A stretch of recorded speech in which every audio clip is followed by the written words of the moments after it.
Hey friends, welcome back to DIYs with Sonja. Today I have an amazing mega marathon packed with 25 stunning high-end home decor thrifted dupes that will elevate your space on a budget.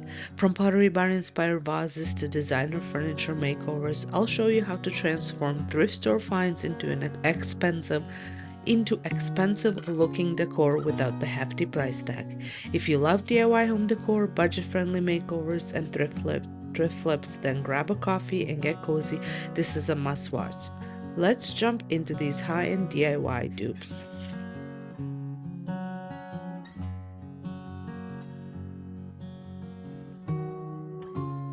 We are starting off with a pendant light, and I just want to say that these are all items that I currently had in my bathroom but decided to give them a new life because I had completely redid my bathroom and I didn't want to go out and buy all new pieces. Instead, I had upcycled these to fit the new style. So first thing I'm going to do is clean this up, just dust it off and make sure there's no dust on it because the paint won't stick. I will be using a bare chalk spray paint in black as well as some gilding wax and some paint. Now I did not show the paint I've decided to use as the project went on, which I will let you know in a little bit how that went. So I take this apart once it was cleaned, and then I took some more cleaning and cleaned the inside of it as well, kind of behind the little glass shades. So once that was fully cleaned, I ended up spray painting the whole piece with that black bare spray paint. This is in flat because I do not want it to be shiny. And every time you turn it around, you just want to make sure that the other side is dry before you flip it. And with the spray paint, it really does not take that long for it to dry. I just want to mention that I recorded this video I think it was late summer. It just didn't find the right time to share it, and I thought a lot of people are taking winter months to spruce up their space, and this is such an inexpensive way to do that because all you really need is some paint and some elbow grease. So here is the gold paint that I'm going to be using. I kind of tested it out to see which one I liked. I found that the gilding wax that I originally set out to use was just a little bit too reddish. So I was trying to as you can see, I did try it on and I just found that it just did not work. So I was trying to paint these little knobs. They're the ones that kind of go over the screws that come out through those holes. So I ended up actually taking those screws and just putting the knobs on the end of them and then just painting them that way. It was a little bit easier to hold that without messing it up by touching it with my fingers. So then I take that same gold paint and I just paint the pieces that I felt were kind of like accent pieces. So I sprayed these circles at the ends. I will paint the tops and then the sides as well.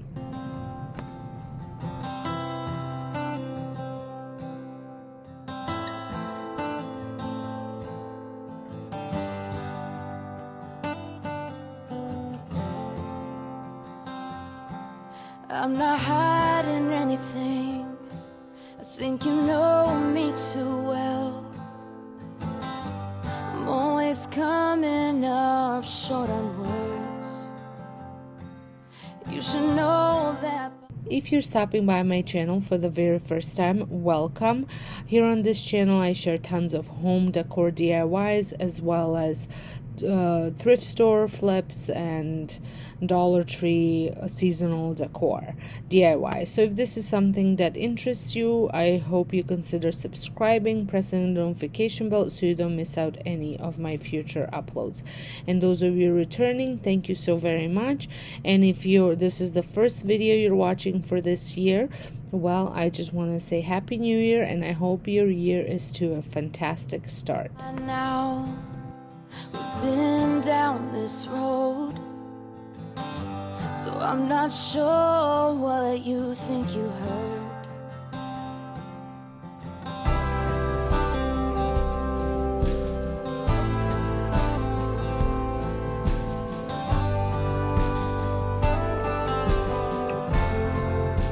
I probably should have taped some areas, but I was worried that if I tape it with the painter's tape and then pull it off, because the paint was dry, but it wasn't like 24 hours with it drying, I was worried it was gonna pull off. So I end up using just wherever I messed up, I just took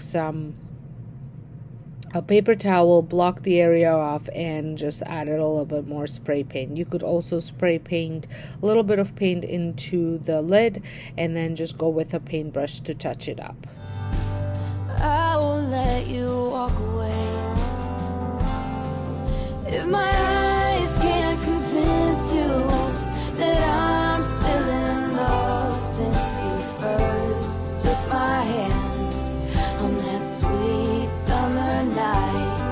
And if your heart cannot trust me, then I say this must be the start. I just love the way this turned out, and it looks so good in my new powder room, newly. The first project that I'm going to be creating, I have a tremendous savings here for you. I did pick up this vase for $5, but this is not the item that I'm going to be duping. Over on Pottery Barn, I had found this vase, this look, actually the vase with hydrangea bundle, and the hydrangea bundles here is $70, but I really love this whole look, and that's what I'm going to be recreating. So as you can see, my vase was a little bit taller and a little bit thinner, but I think I can achieve that same look.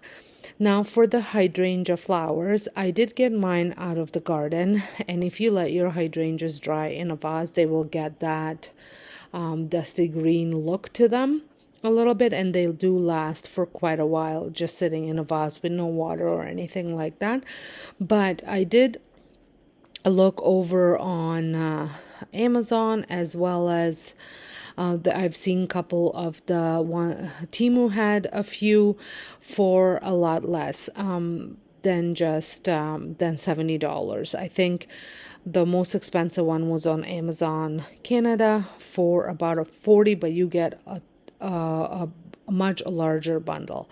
So look around your garden. You might find the fall foliage that you like, and it looks really nice in your vase.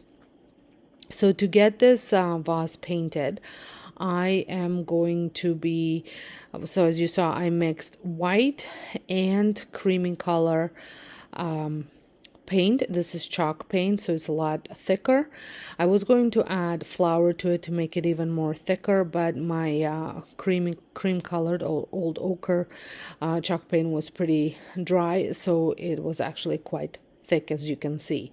The reason why I mixed the two colors is because the old ochre was too yellowish, and the white was too bright. So I just wanted to kind of tone down the brightness of the white. So that's why I mixed them. And I am applying a fairly thick layer because I want that thickness to show in the vase. So I forgot to mention that I will leave the links to the Amazon hydrangeas that I found in the description box, in case if you wanted to venture out and get some for yourself. Also Dollarama, if you're located in Canada, I've seen hydrangea flowers there as well. I've never seen them at Dollar Tree, but definitely at Dollarama. At Michael's store, I did not see that color, although I do know that my mother-in-law had gotten herself some hydrangeas like that a while back, so it's worth looking into it. I was just checking on the website. I think making over vases is one of the most affordable ways to add those look for less high-end dupes to your decor, because they tend to be a lot cheaper at thrift stores, and usually you can find the style of them like the high-end stores have them, and with a little bit of paint you can achieve that high-end look. So right now I am just trying to blend, so there's none of the brush strokes are showing, and I'm just using a crafter sponge to do that. Since I like to show you everything, I will show you this step as well, but I do find that this did not really add much to the vase. I wanted to just darken the certain spots just a little bit, but I didn't want to go too much with this brown because I feel like it has a bit of a purplish tinge to it. So I went really, really lightly just to dab on, but you can completely skip this step if you wanted to and just move on to the next step. And the next step is optional as well. If you want, you can just leave it at this point, or you can go and get some dirt and get dirty. My camera ran out of space, my card, so I had to resort to my phone. So here we are. So all I take is before the vase completely dries, I just add some dirt to it, sprinkle it. You want this to be, for this particular project, you want the dirt to be dry. I've done projects where the dirt is wet and then it just kind of paints everything, but then you can't sprinkle it on and the vase has to be dry. So I let this dry completely, and then once it's dried completely, I take a brush and I just brush the dirt off and kind of try and blend it in a little bit. And that's it. And now I went out to my garden and clipped some hydrangeas, added them to my vase, and here it is on my shelf. I think it turned out so nice, and I think it's a pretty close dupe for the one at Pottery Barn, and for a lot less. Today, I am so excited to show you how I'm transforming a budget-friendly Facebook Marketplace find into a stunning dupe of the Lorraine rectangular coffee table from Pottery Barn, which retails for a whopping $19.49, but currently is unavailable at Pottery Barn, so who knows if it's going to come back. Now, I picked up this table for just $20, and even though it's a bit smaller, it was totally giving me those high-end Pottery Barn vibes. In this tutorial, I'm going to show you how to give it that luxe designer look for a fraction of the price. So let's get started. First things first, I'm starting with stripping the table. I'm using a stain remover I picked up at Home Depot. I just poured it on and spread it evenly with a rag. Once the entire table was covered, the directions said to let it sit for a few minutes, so I did just that.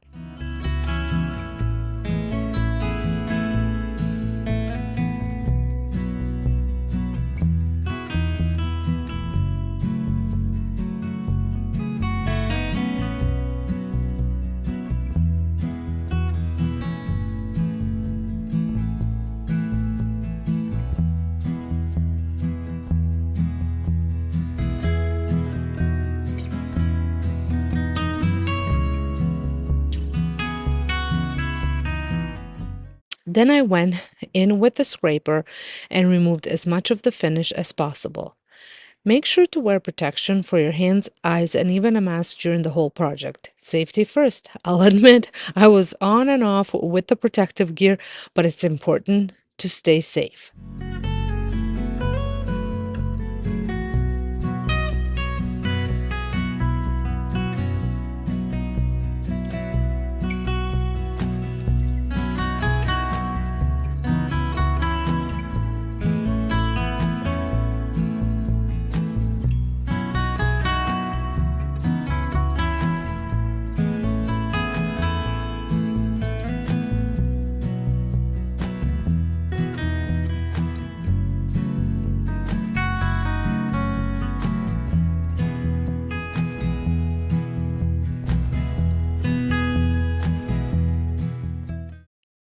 And here is what the table looked like after stripping it.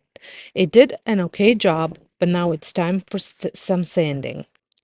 Sanding definitely took a while. I started with a 40 grit sandpaper, then moved on to 80 grit, and then finished with 220 grit to really smooth it out. For the leg spindles and those hard to reach spots, I had to sand them by hand, which was pretty time consuming. So I decided to save myself some effort and just paint the spindles instead.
The next day, I wiped the table to get rid of all the dust. Unfortunately, I forgot to record that part, but it's essential to make sure the surface is dust-free before painting.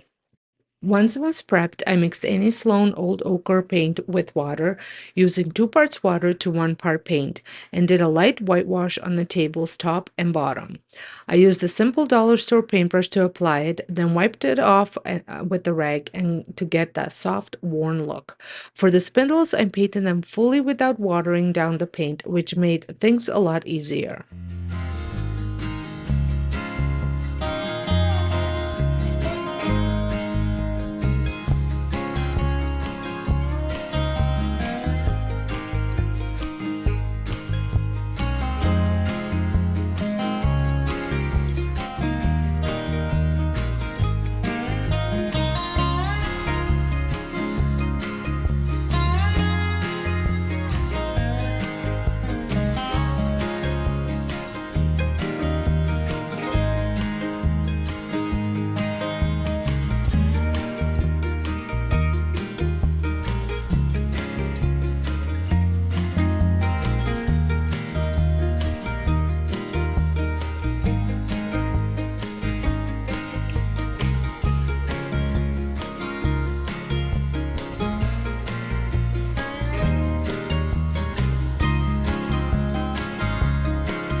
After the paint dry, I wanted to bring out some of the wood grain and give the piece a bit of depth. I used any Sloan black wax for a subtle gray wash effect.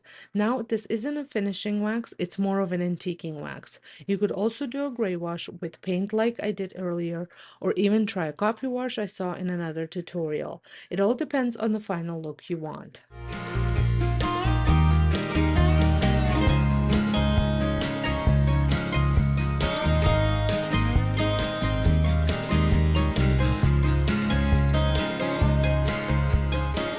When applying the wax, I did it lightly, brushing it on and blending it with the rag to keep it looking natural and subtle. Once I finished, I let everything cure overnight before assembling the table. I haven't applied the top coat yet because I ran out, but I'll definitely do that off camera. I'll be using any Sloan Clear wax for the top coat, but feel free to use any top coat you prefer. It doesn't have to be wax. And there you have it. I am beyond thrilled with how this $20 coffee table turned into a gorgeous Pottery Barn-inspired piece. You really don't need to spend thousands to get that high-end look in your home. If you enjoyed this DIY and love seeing more budget-friendly projects like this, don't forget to hit that like button and subscribe for more upcoming dupes. Thanks so much for watching, and I'll see you in the next one.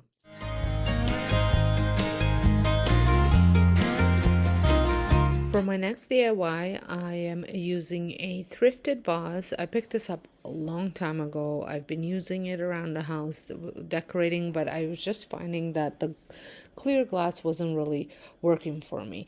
To add to it, I'm going to be adding some of this rope, and I'm going to be again using the same beige paint that I used for the first project. I'm using that paint for all the projects that I'm making right now. I do love the lip on this vase, and I thought it would be perfect for what I had in mind. You've probably seen all of these vases if you do check out Olive Atelier. He has a ton of vases, a ton of vessels, and some of them have this rope design on them. Anyways, it looks like a rope design. Now, if I had to do this all over again, I would probably try and use a thinner rope. However, I had this rope, I had thicker rope, and then I had a really thin rope, nothing in between. So I made it work with this one, but like I said, if I was to do it again, I would probably try and get a bit of a thinner rope, maybe a little bit thicker than a twine, but not as thick as this one. And this one isn't even the thickest rope. I don't even know what kind of rope this is. Rope. So anyways, just an FYI, if I was to do it again, I would probably use a thinner rope. I'm spacing this out, kind of eyeballing it, not really any rhyme or reason how I'm spacing it, because I do feel that all of the pieces that he does sell appear to be handmade. So and we know that handmade products aren't in perfect shape or perfect spacing or perfect color or anything. They have a lot of imperfections. It's what makes them so great. So that is what I was going for right here as well. And like I said, I will include as you saw, include the kind of inspiration pieces for my project, so that way you can see where that ideas came from.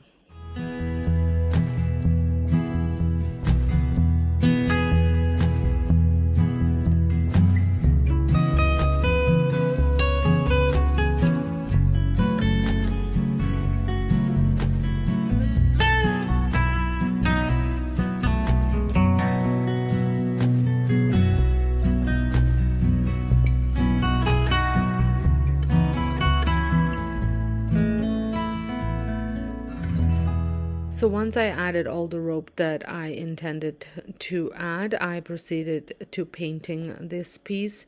Like I said, I am using that beige paint that I had painted the first project. Now that this beige paint, I just picked it up at Lowe's. It was I was looking for beige paint, and I came across it at their discount shelf because I guess it was mixed up wrong. So I went ahead and just picked it up because I just use this as base coats for most of my projects.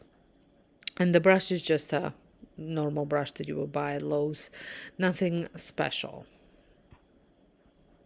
And I'm going to give it a one coat, and then I'm also going to paint on the inside a little bit. I always find that with glass vases, if you can almost never have a solid enough coat, because there's always that see-throughness if the inside isn't painted as well. I don't know if that makes any sense to you, but I found that even with painting and with chalk paint, it always looks like you can see through it. So I like to add a little bit of paint on the inside. Now, I didn't go into detail and paint the whole inside, primarily just around the opening is where I've kind of concentrated the paint on.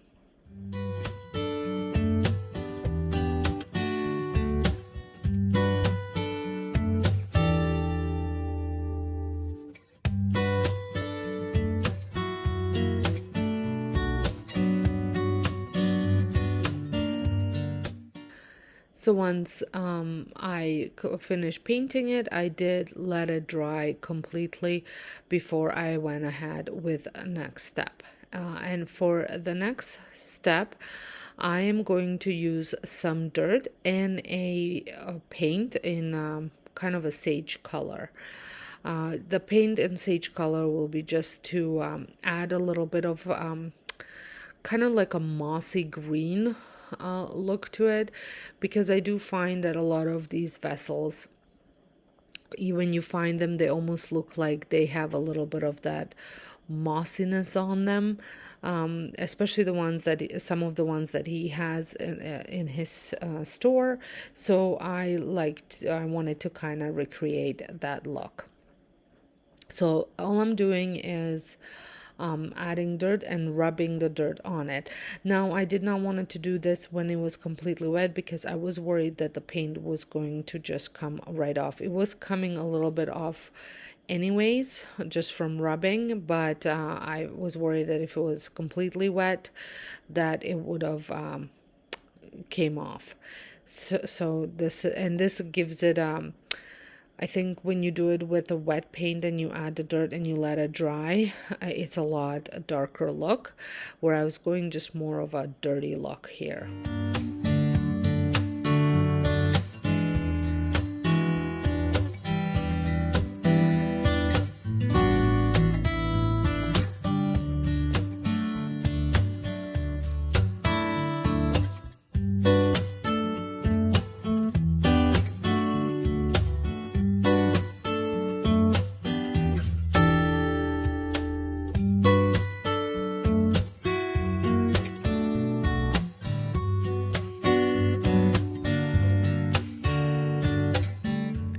So this is the paint that I am going to use, and it has a bit of a suede texture to it. And I just put it a little bit on a paper towel, and I'm dabbing it into dirt just to pick up some of that dirt as well into it, and then just dabbing it into areas where the paint kind of came off. So I'm applying a heavier coat, and then I'm just going to blend it out all throughout the rest of the vase.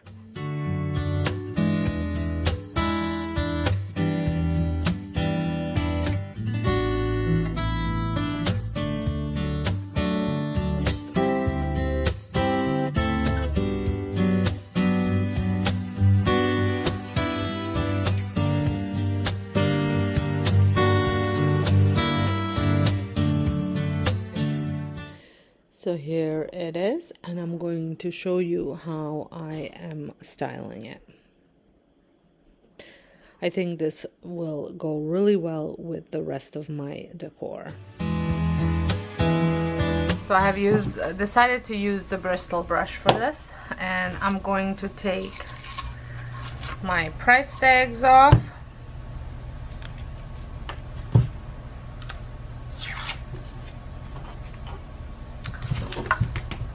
And these are fairly clean. Here's the dark wax that I was talking about. So I'm going to get started on painting them. Give this a shake.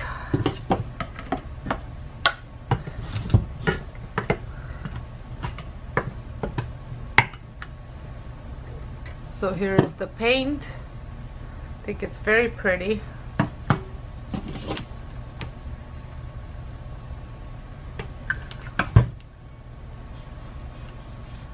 And I'm not sure whether I'm gonna do 2 coats or 1.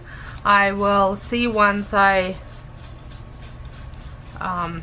painted the first coat how I like it.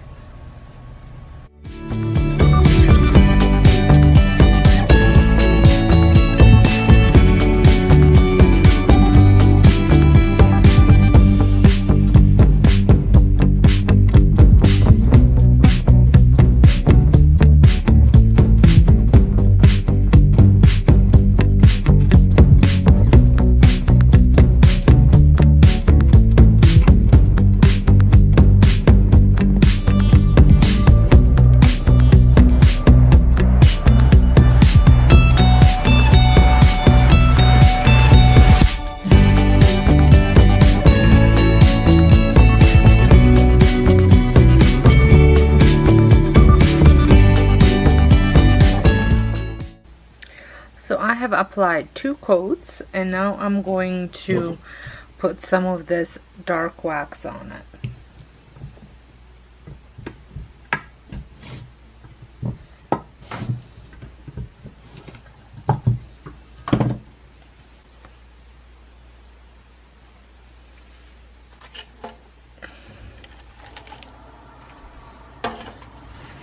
And I'm using this brush to put it on.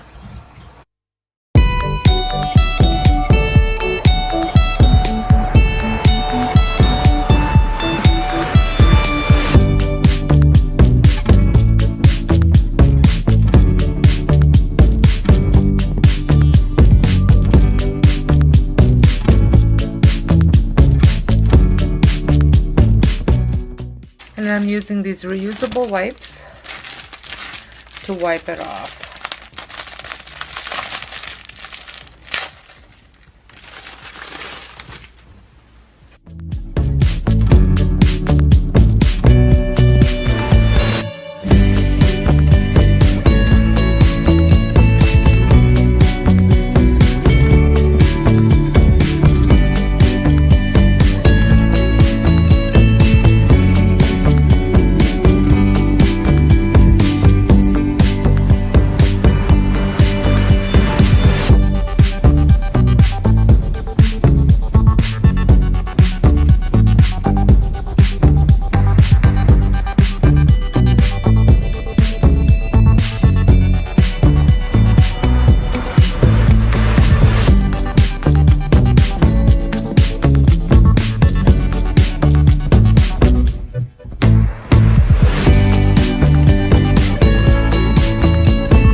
So here is the difference.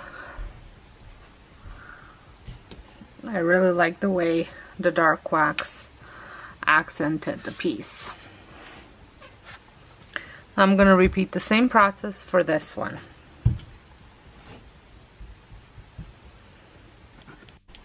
So here they are. I think they turned out so nice. Just gave it a bit of a more updated look, I think. And the dark wax definitely accented some areas, which is what I was looking for. And I picked it up on Kijiji for $20, and I want to give it a new life so it matches my decor on my front porch. So without further ado, I'm going to get started. Here are some of the materials that we'll be using. I will be using the Rust-Oleum Chalk Ultra Matte Paint in charcoal. This is a new paint for me. I usually always use Annie Sloan chalk paint, so I will let you know what I think of this paint comparing to Annie Sloan paint. I'll need a little sanding block. I love these. These are just from Home Depot. Lint-free rag, a paintbrush. I use the Legacy 100% white bristle. Not sure what that means. And I can't remember where I got this, whether it was at Home Depot or... yeah, I can't remember. And I'm also going to be using the Annie Sloan Soft Wax in Clear. So first I'm going to remove these and give a chair a good cleaning. And I'm just using water and vinegar spray.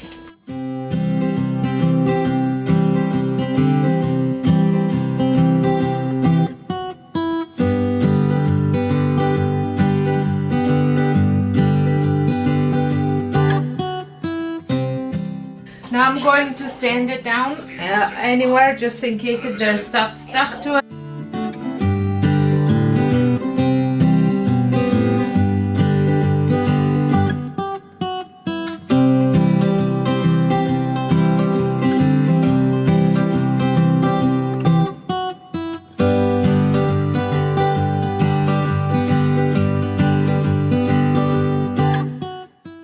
Okay, now the chair is ready for a coat of paint. There was no other human being.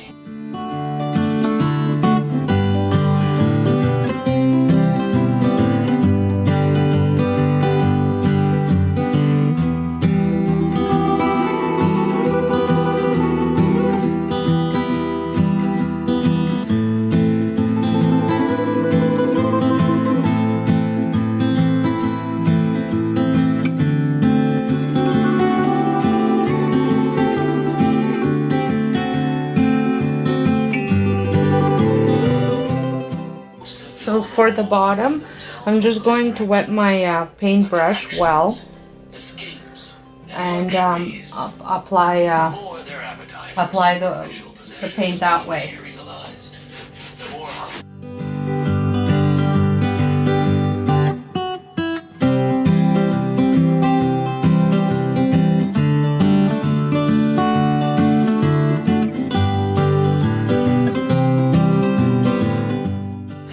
So I had finished the first coat. Now I'm gonna let it dry for about half an hour and apply the second coat. So I am ready for the second coat.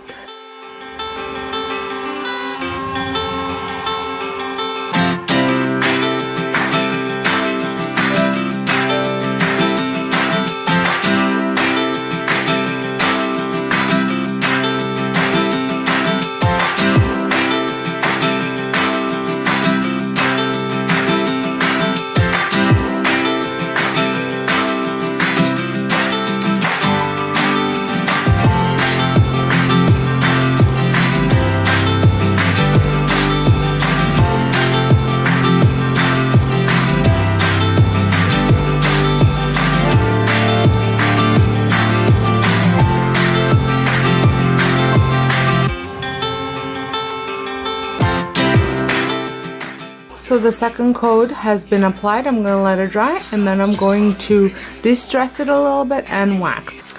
Now I'm going to distress certain areas.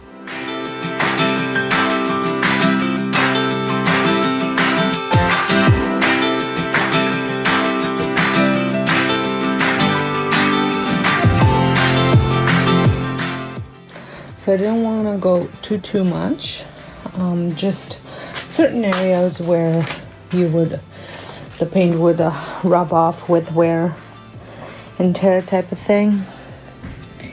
And now I'm going to apply wax with a brush, and then once and take it off with a lint-free rag, and then I'm gonna give it 24 hours and I'm gonna buff it out.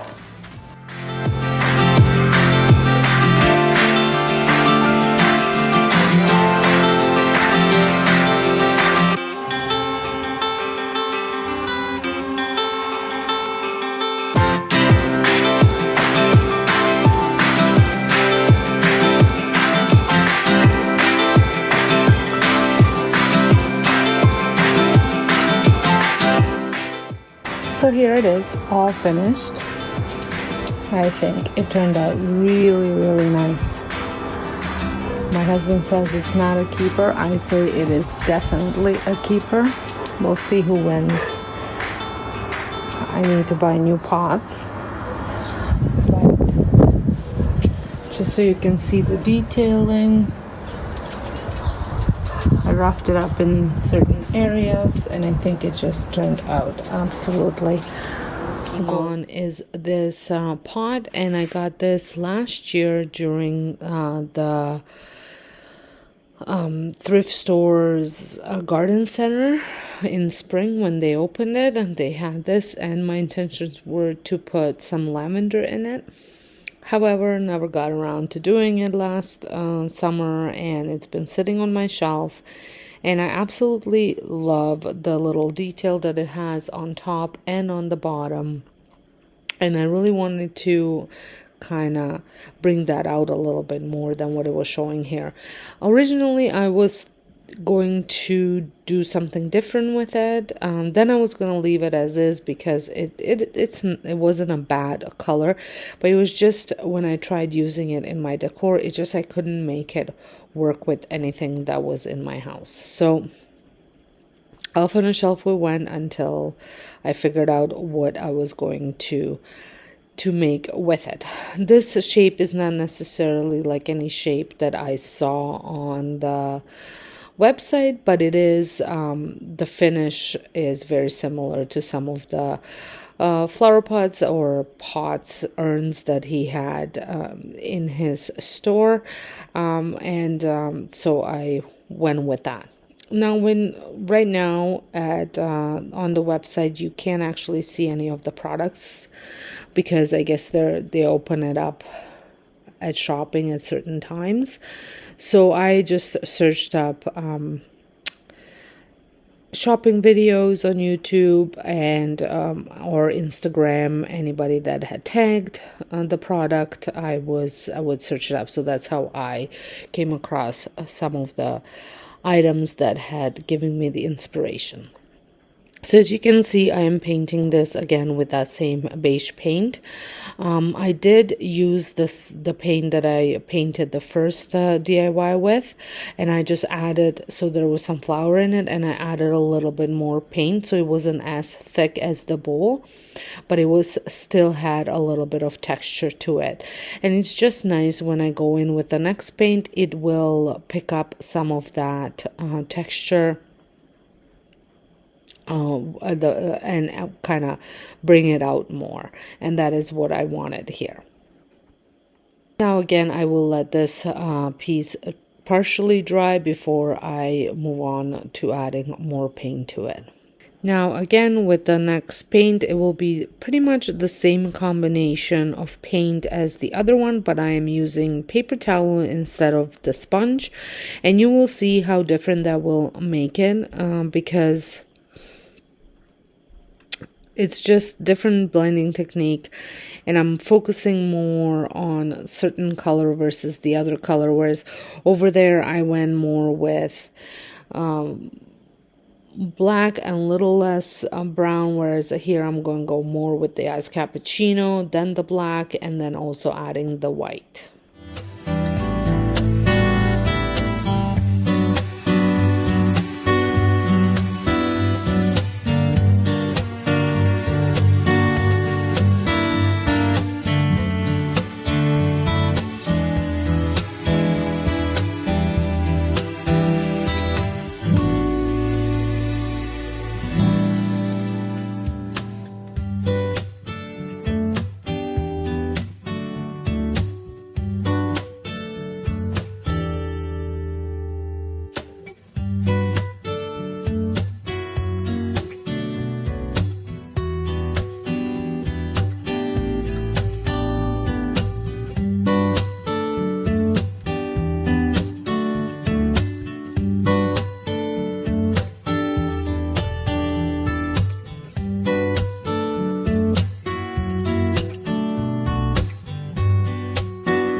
I did use the brush, as you saw, to get into all the little crevices, and I'm also adding a little bit of black in just some spots where maybe the paint didn't completely cover everything, and it just adds a little bit of dimension, I guess, to it.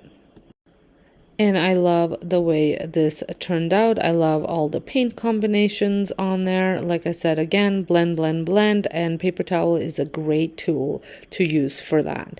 And let me show you how I styled it. I got this tree on Amazon, and it came with a really kind of a cheap pot, and I just elevated the look with a little bit of moss and this new pot.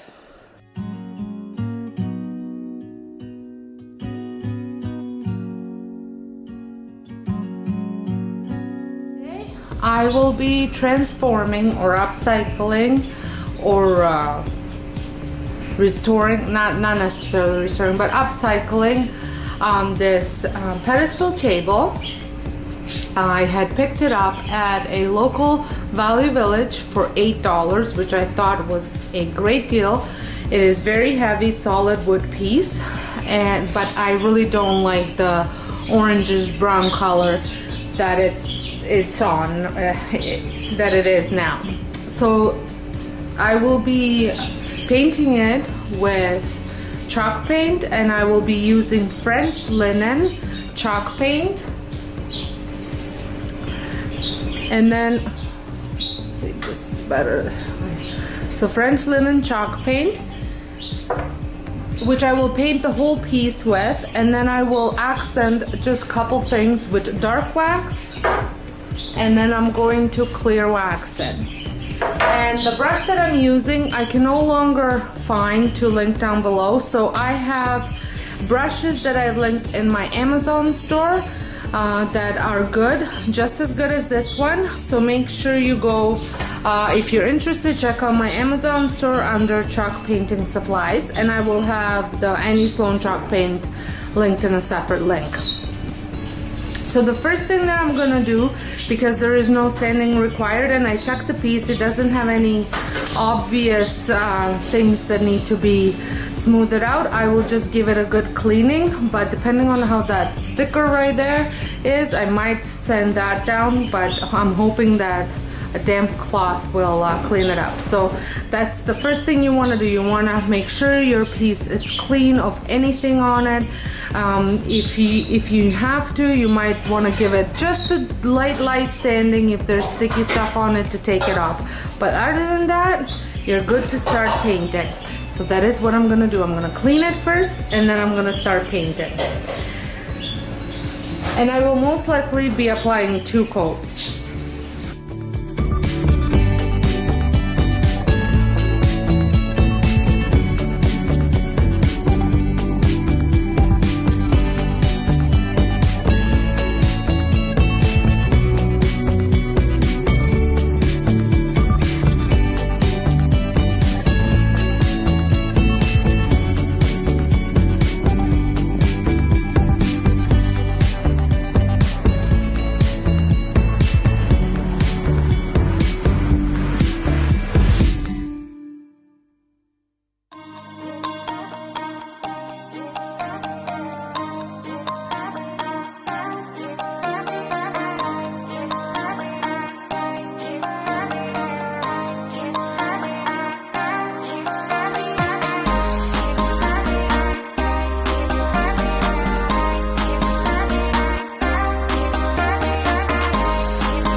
So let me give you a little bit of a close-up.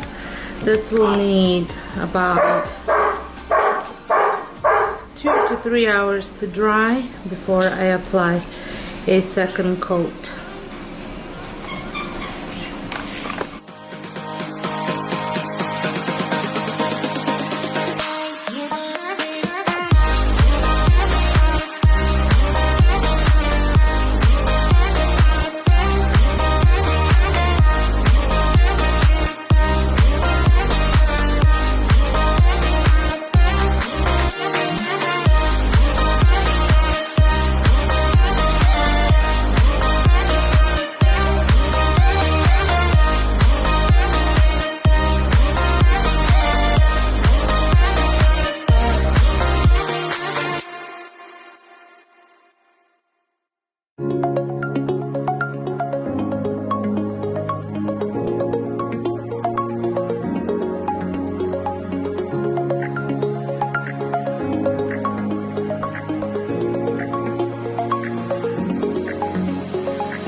So this had now 2 good coats on, and I'm going to let this dry for another about 2 hours, and then I'm going to move on to waxing.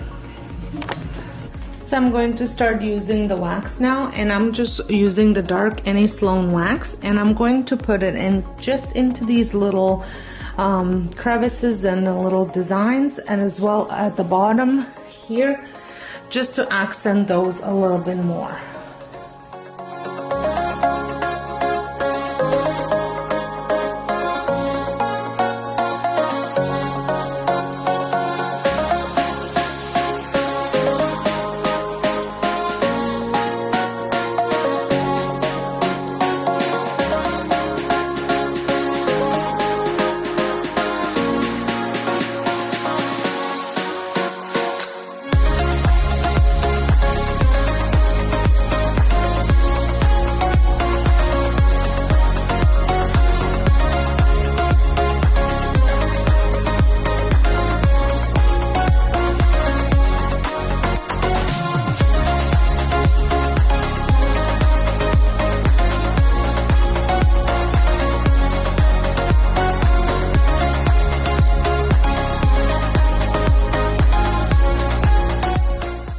So at this point I have decided that I was going to actually dark wax the whole leg, not just the accents, because I love the way it was turning out. So I just continued throughout the whole leg.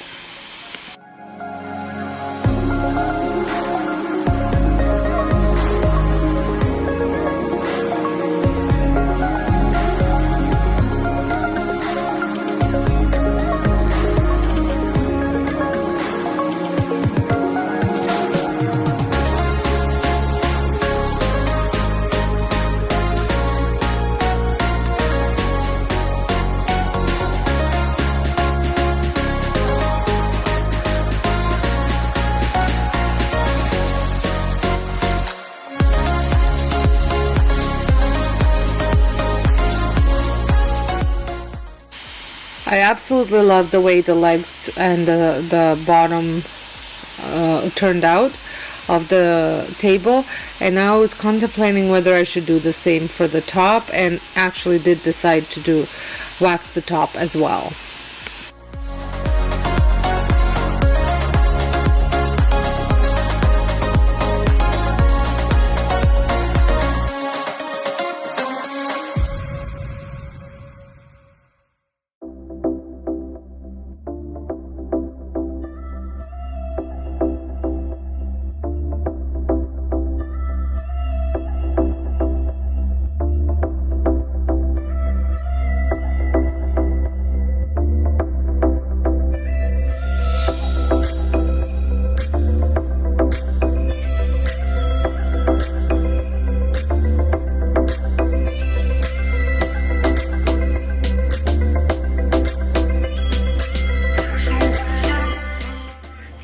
So I have decided to stain the top as well, as you saw, and I absolutely love the way this turned out.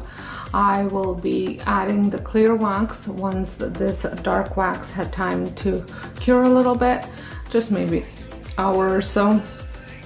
And then I'm gonna let the clear wax cure for a couple days, and then I'll just buff it out.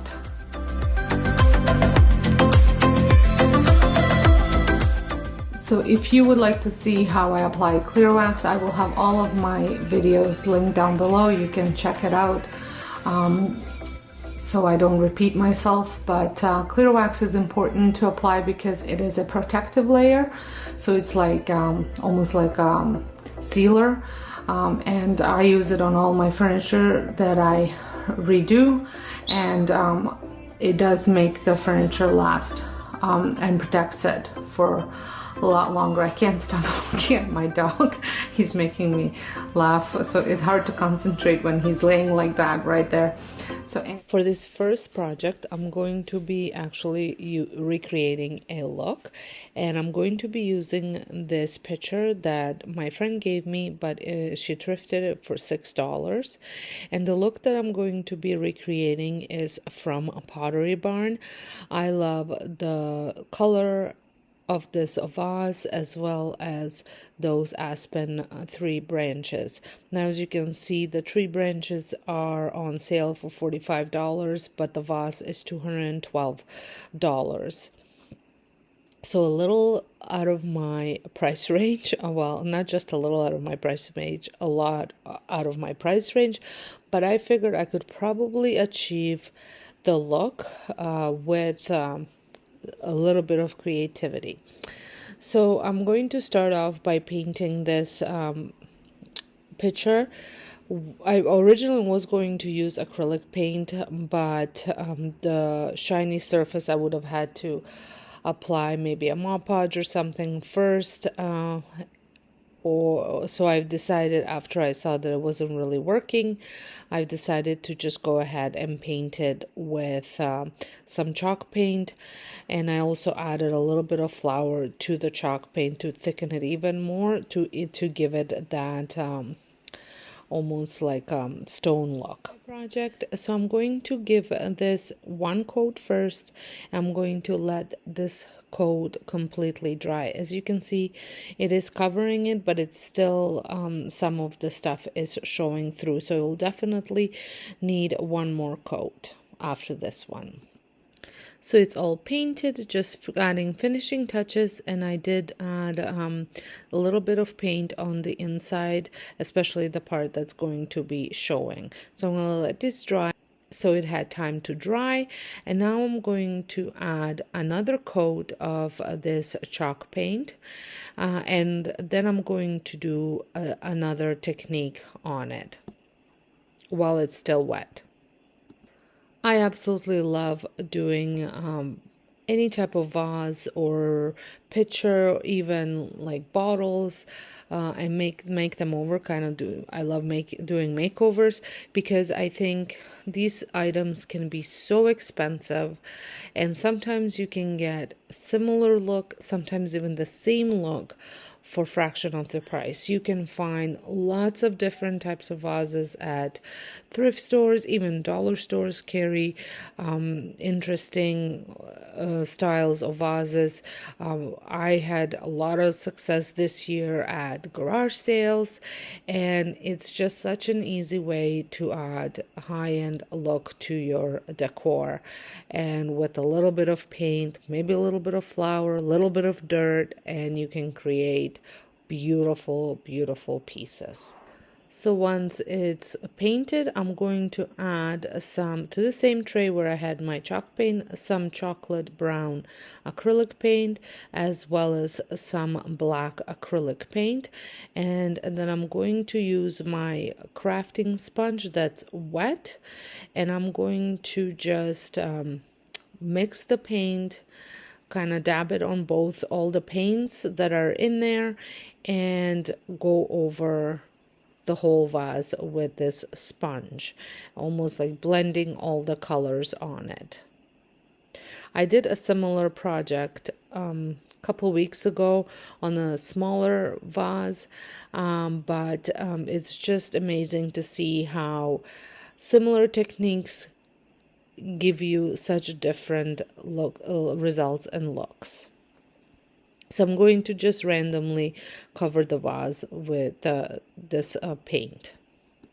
In some spots I went heavy with the one paint and lighter with the other. The others time I went the opposite, and sometimes I just went very light with both colors together. And it's important to blend it really well together, so that way it looks like it's meant to be there. And then while the paint was still wet, after I was done sponging stuff on and blending it, I added some flour to it and just pretty much sprinkled flour all over the vase.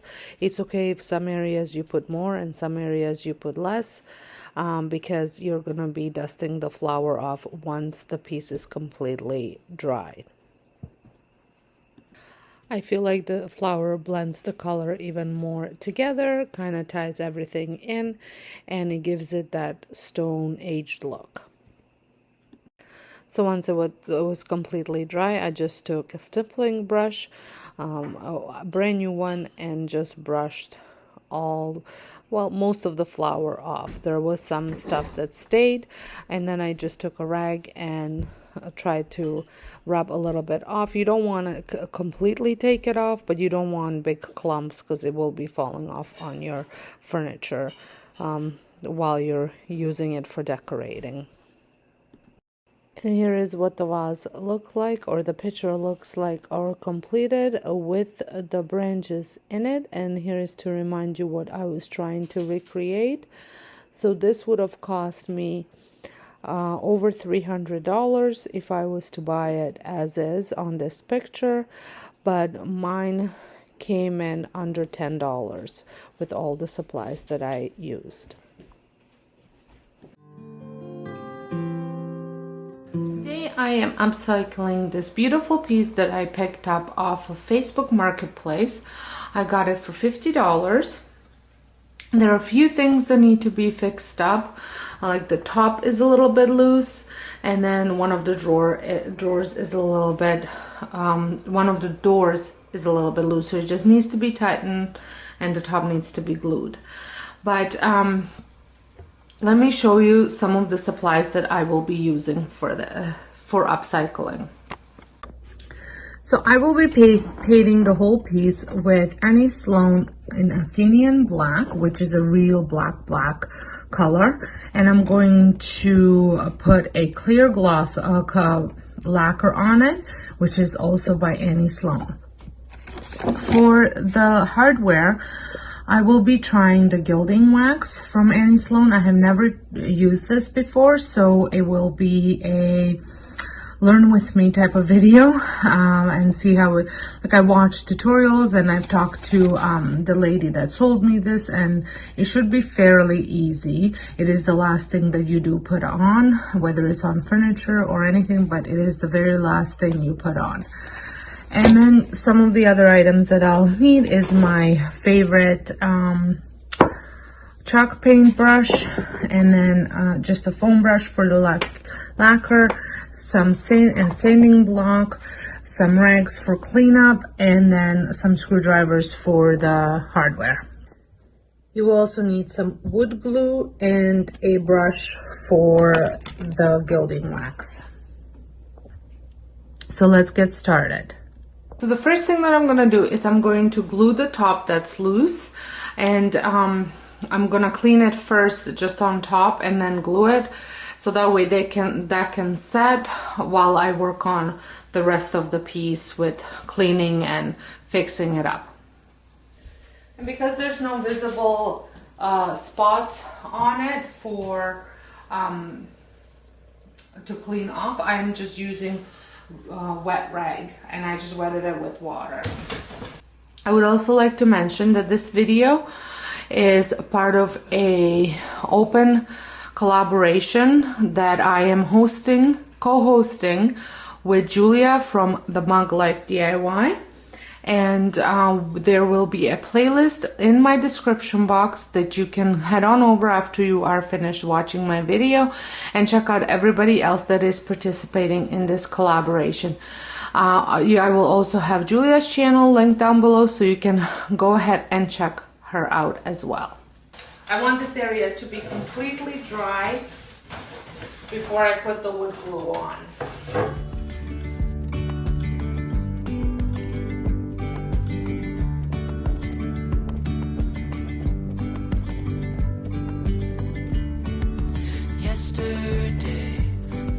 So I'm just using some clamps to clamp it up or over here, just so it holds it in place.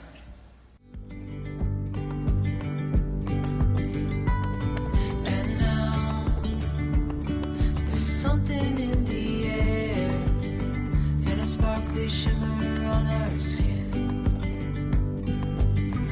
restoring everything within.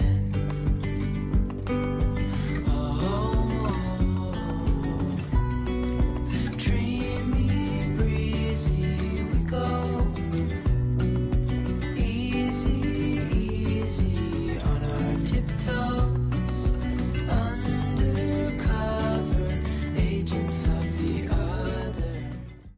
So I am using a sander just to sand a couple areas down. You don't have to do this. I always like to do it just in case if there's stuff that needs to be, you need to smooth out, or any sticky stuff that I might have missed from the from just wiping it down. We lose track of time, head up high, now we climb. Oh, dreamy, breezy, we go. Easy, easy on our tiptoes, undercover agents of the other, beyond gravel, beyond. Once you're finished sanding, you want to wipe all the dust residue off so there is nothing left. So I think I'm ready to take the hardware off and start painting the drawers and the sides, but the top still needs a little bit more time to cure. Dreamy, breezy, we go. Easy, easy on our agents of the other, beyond gravel, beyond road. So it seems that the screws are stripped on the inside, so I don't think I'm going to be able to remove those. So I might just paint over them and then just go very carefully with the gilding wax to finish them up.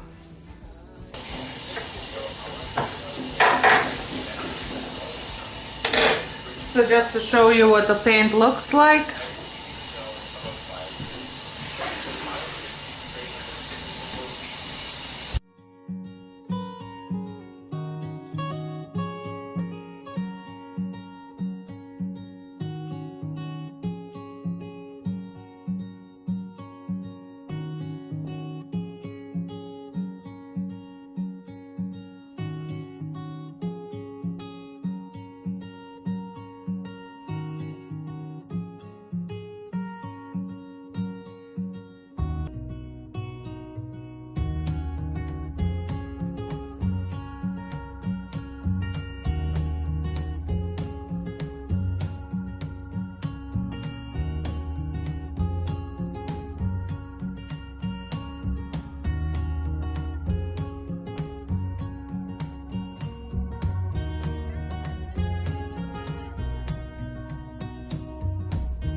So I did the first coat. I'm going to let this dry completely. The top is still not ready, so I'm going to let that cure some more.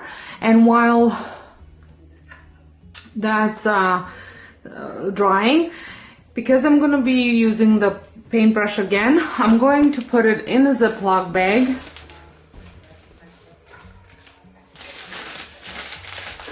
And put a little elastic around it. That way it's not going to dry out on me, but I don't have to wash it and then use a different brush because it would be too wet. But just a little trick and tip. So while I was waiting for the piece to dry, I was kind of looking at the top of it, and I'm kind of liking the wood look, but this is very damaged. As you can see, it has tons of damage on it. So I'm going to give it a little bit more sanding. Still using a hand sander, and then I'm gonna apply this Old Masters gel stain in Spanish oak, and this is supposed to be able to go over top of the existing stain already, so you don't actually have to strip it and then apply the stain. But because this has so many scratches, I just want to buff those out with the sander. So that is what I'm gonna do now. And you want to go in the direction of the wood grain.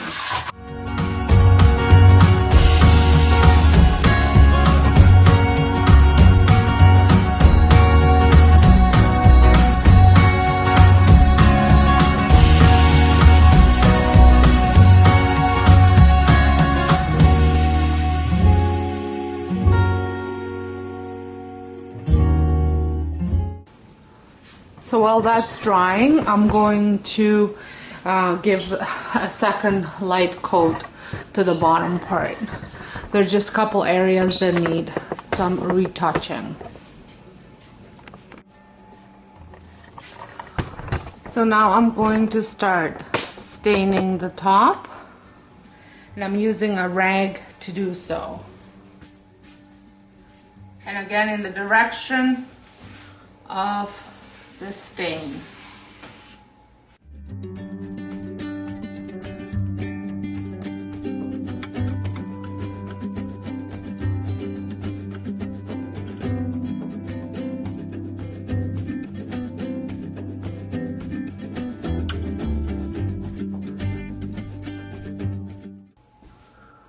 So I'm going to let that dry. So now that the piece had some time to dry, I'm going to apply the clear gloss, the lacquer, on the chalk painted area. And I'm using a sponge brush to do so.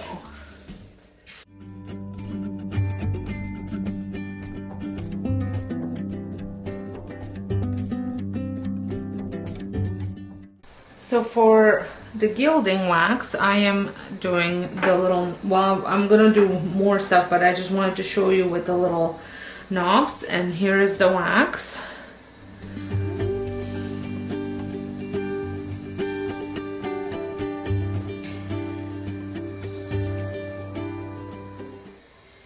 And I'm just going to squirt a little bit on the paper, just a little touch. And I'm just using a tough bristle brush to pick up some on, and then I'm just going to brush it on.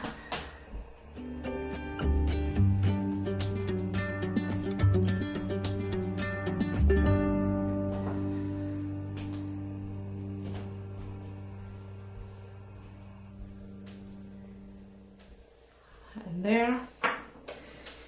So just to kind of show you the difference.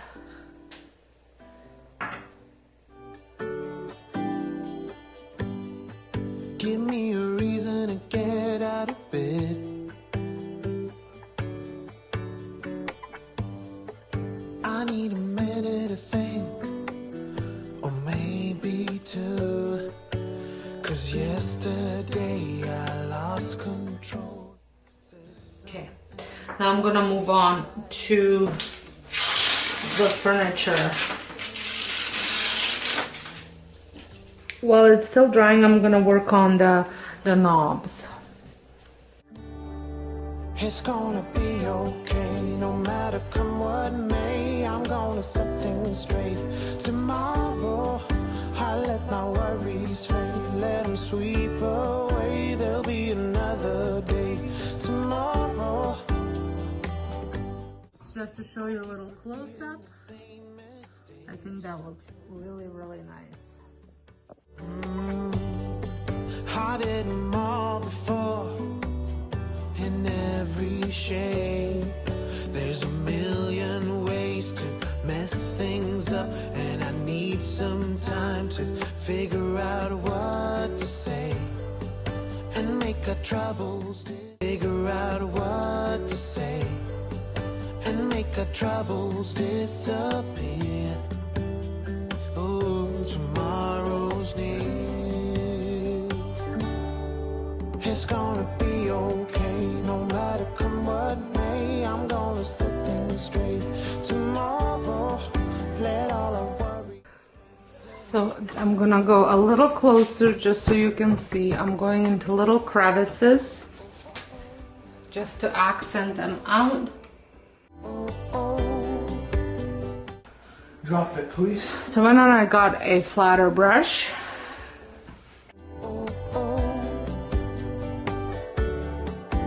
Tomorrow I will set things straight. Tomorrow's gonna. So I want to add a little bit onto that little circle right there, just to accent it out. Worries fade, let them sweep away. There'll be another day tomorrow. It's gonna be okay, no matter come what set things straight. Tomorrow, let all the worries fade, let them sweep. Add a sealer for the top. So for the top coat, I'm going to use the General Finishes water-based top coat. No particular reason other than I had it on hand. Tomorrow,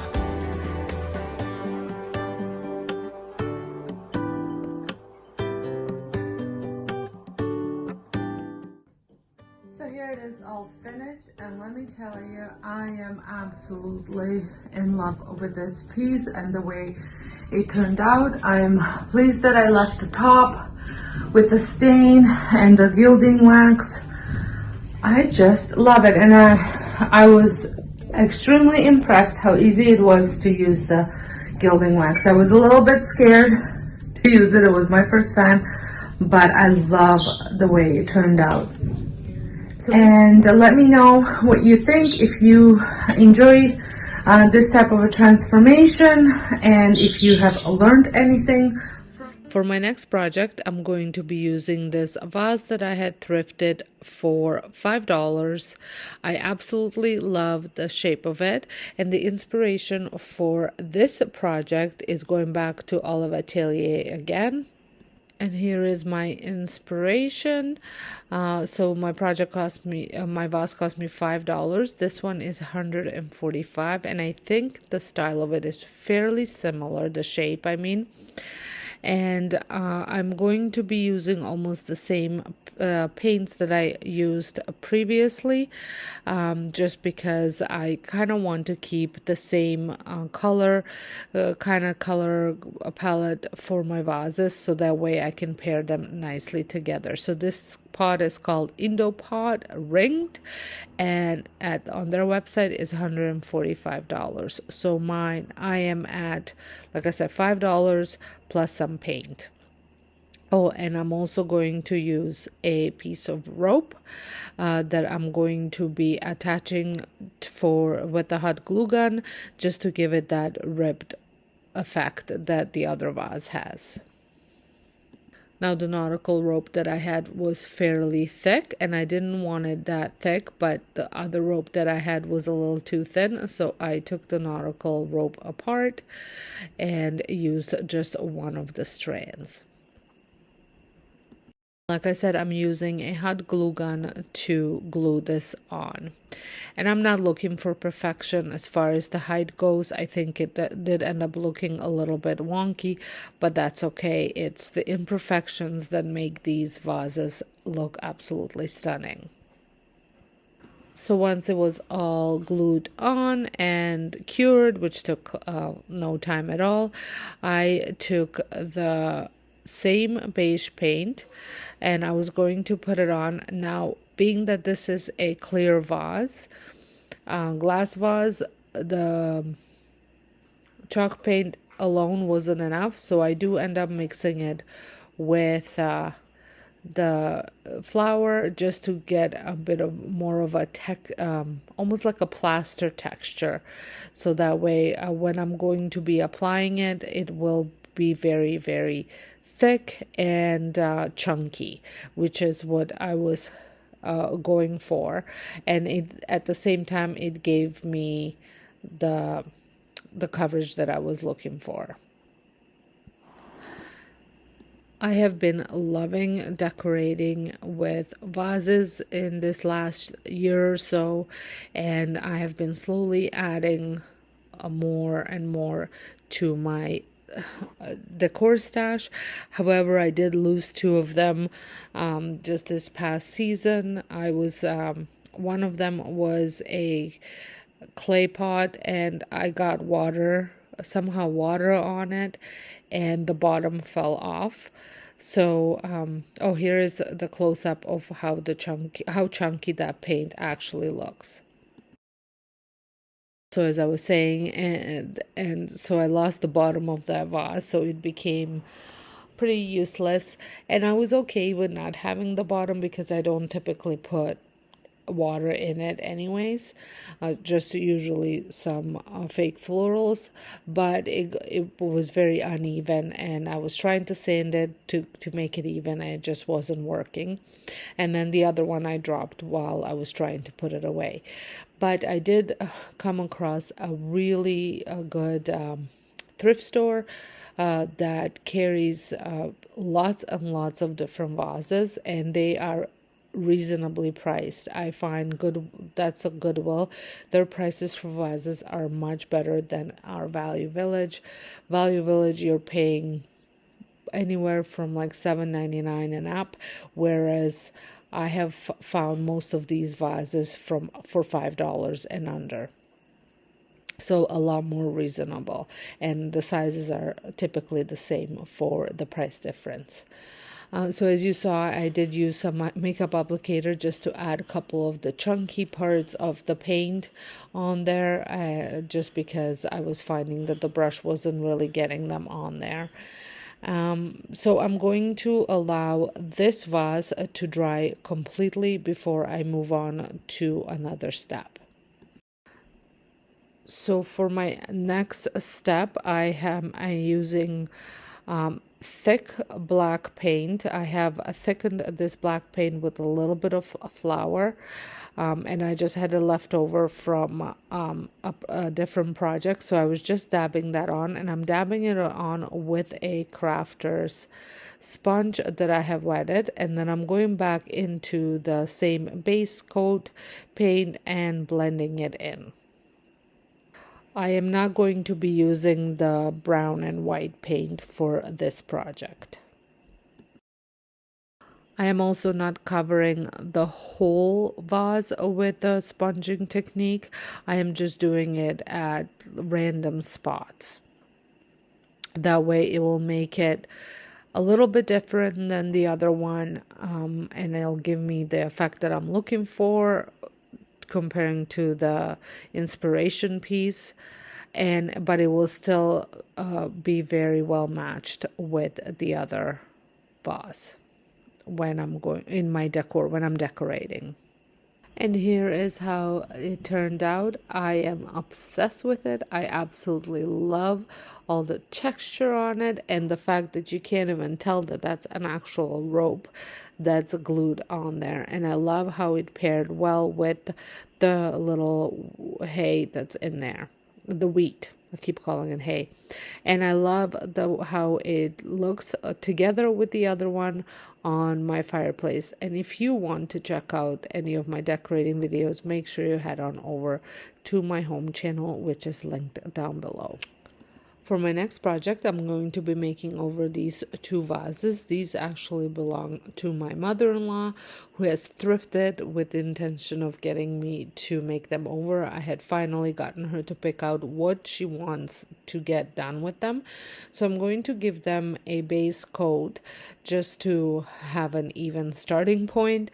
And I'm doing this the fastest way, which is spray painting it with this satin black spray paint. And here they are spray painted. That way I don't have any of those lines showing through. Then once inside and when completely dry, I mixed up some of that black acrylic paint with some flour just to get a lot thicker texture, because we are going to be trying to recreate this look from Pottery Barn. It is this Cortland vase from Cortland Vase Collection. As you can see, it has a little pattern on it, and she really liked that pattern on this vase. So I'm going to try and create that with some luck. And she couldn't remember exactly how much she had paid for her vases. She believes it was $15 for both, and as you can see, regular price these range from $112 to $141, but on sale is $78 to $99. So quite a bit of savings for her, $15, and then a little bit of paint that I have used. So like I said, I'm going to mix the black paint with the flour, so that way I can create that design that she is looking for. So one of the reasons why I have decided to spray paint that as well was because once I'm going to be creating the design, which I will be doing it with a pencil. You can do it with a chopstick, or one of those skewer sticks, or any thin object that can give you nice thin lines. I just had a pen on hand, so I am using that. But that way, when you are doing the lines, underneath, it's not showing the original color. It is going to be that black base color that I spray painted on. I was working in section because I was worried that if I paint the whole thing all at once and go with a pen, that the first section would dry out on me. So here are the lines. I think that is looking pretty good. So I'm going to continue the same process for the rest of the vase, working in sections.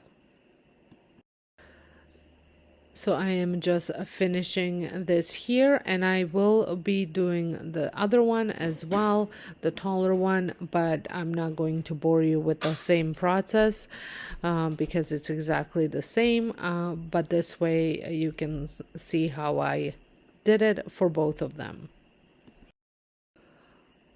I think they turned out beautiful. Here they are all dried. She absolutely loved them. She loved the fact that they had so much character versus just a simple paint job.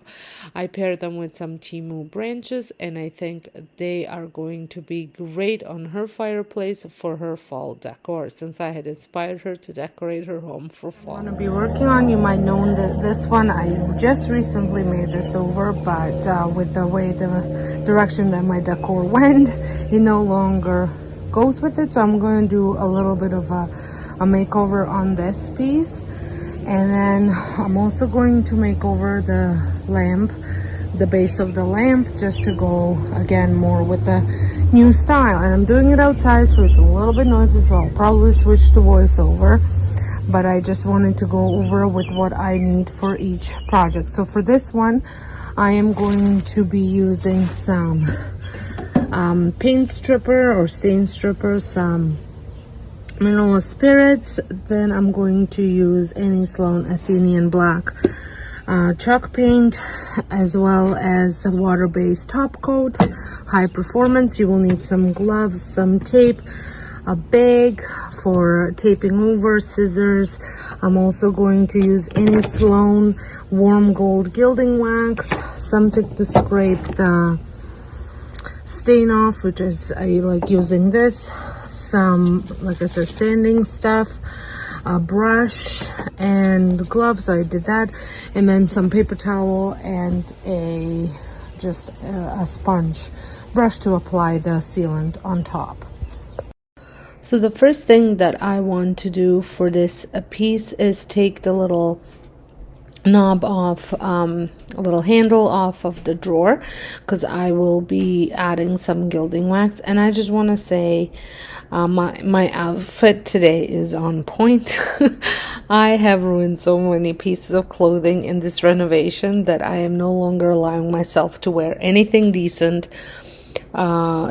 looking for when I'm doing any type of painting, staining, or anything like that. So I'm literally wearing my grubbiest clothes I can possibly find. So like I said, don't mind the outfit. So once that is off, I took that garbage bag and I just cut it up so I can open it up, and then I taped it around the legs of this piece, that way just so I protect it when I'm using the paint stripper.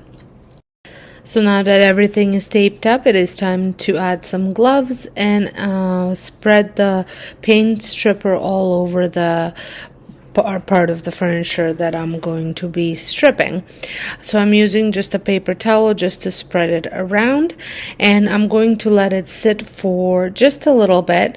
Now I'm not sure how at this time I wasn't sure how it was going to react, because I was doing it outside and it was warm. It wasn't overly hot, but it was warm. So I did end up adding a little bit more paint stripper after, just because this one dried a little too fast for me. To take the stain off, I did start using that scraper that I was showing you. Usually that works really well. However, for some reason, it wasn't really working that great on this piece of furniture. So once I got as much off as I could with the scraper, I moved on to my hand sander, my round hand sander, and I used that. Now I ran out of the lower, I think I had 80 grit paper, sandpaper. I ran out of that, so I was using my 300, which is not ideal for taking the stain off. So it took a little bit of strength and time to get this all sanded down. I just didn't want to stop the project and run to the store to get the proper sandpaper. So I would recommend that you use a lower number grit paper, something in a 60 to 80, to take the stain off, and then to smooth out the piece, you would want a higher grit paper, so like 320, 350. That's what I typically use. Like I said, here I was using the higher grit paper, and it did take a little bit more time than I would have liked to take this stain off.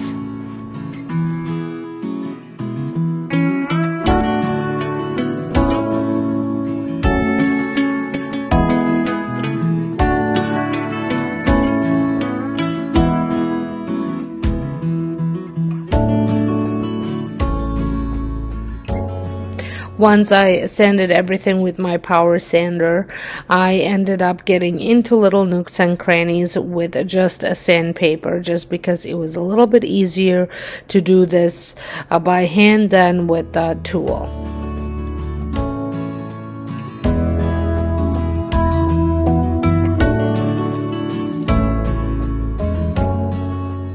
Once I was satisfied with the sanding, I put my gloves back on and used mineral spirits just to get all the dust and all the other particles that were on there off. This is a great way to clean your wood, and it does a little bit of conditioning of wood too as well.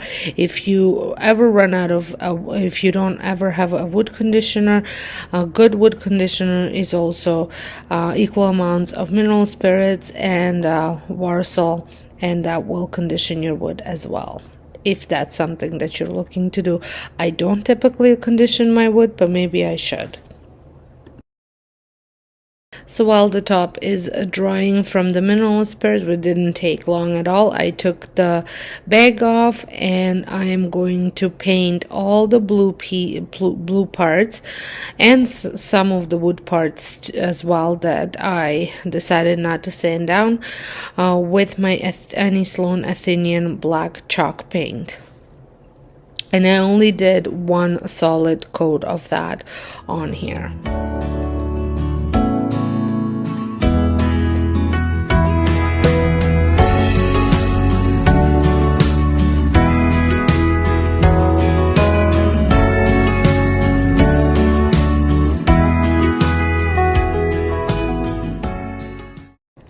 Now, once the piece was painted, I proceeded to seal the top, and I'm using the General Finishes sealant. It is what I had on hand for all the sealing of the stairs that I did, and I used a brush to apply it. Now, for the stairs, I did 3 applications. Here, I just did 1, depending on how much you're going to be using your piece. That's the more coats you apply, the better the seal is. I will just have the lamp on here, so it's not going to be used overly much. So I just did 1 coat. If you do more coats than 1, make sure that you sand in between with that high grit sandpaper. Now, the last thing that I did was I applied that gilding wax on top of that little handle for the little drawer, and I just used a dollar store brush to apply it. I did end up rubbing some of it off just to give it a bit of a rustic look.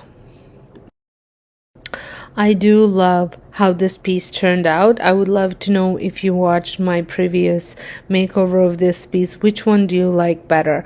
I think this one will go with the new decor style that I'm going with much better, but I did love the blue and the dark wood as well. And don't forget to add wax to the bottom of your piece as well. Or you can also add that sealant that I added on top of the wood. You can add that on top of the chalk paint. That will just protect the whole piece for a lot longer. For this makeover, I'm going to be using a dark wax as well as a soft wax to finish everything off with, and then also the two brushes, the dark wax brush and a softer. It's just a really quick and easy, simple makeover to give it a new life and to go with the natural wood tones that I'm going currently in, well, that I'm going right now in my decor. These planes are really throwing me off here. Now this is much better without the plane noise in the background. We don't live too far from a very small airport, so I often have little planes flying around. So for this piece, I'm going to clean it up before I apply the wax. Now, typically I would have not went directly over the white chalk paint, but because this white chalk paint was painted over top of yellow, which gave it almost a creamy look, I was okay with just applying the wax. This was such a quick and easy makeover, and it gave the lamp a totally different look. So all I'm going to be doing here is applying a decent amount of wax all over the piece, working sections at the time, and then taking that paper towel and just wiping some of the wax back and until I achieve a desired look. Now I did wipe a lot of it off, but then I ended up adding a little just a light coat back on again, and this time I did not wipe that off at all, just left it on. It will dry. It is not like the protective wax that you have to kind of wipe off a little bit, because otherwise it'll be sticky. This will dry so it's not that sticky.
Now for that little top piece where the light bulb goes in, I decided to paint it with that Athenian black just to give it a little bit of a better look than what it was, because I did not love the way that looked not painted.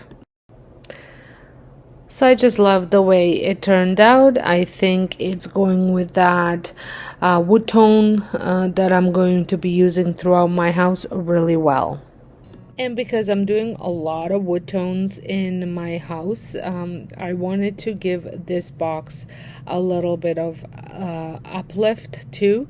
Facelift, not uplift, facelift. So this is where you sit on top of my toilet, and I put a little piece of decor in it as well as extra toilet paper. So I'm going to paint this with old ochre first, which is just a creamy color. You can use any creamy color. I'm using the Any Sloan chalk paint, and then I'm going to dry brush graphite on it and finish it off with some antiquing wax.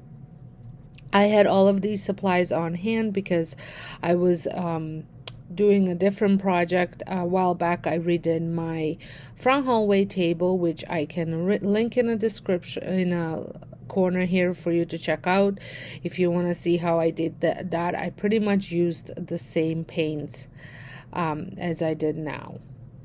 So this was pretty much a free upcycle.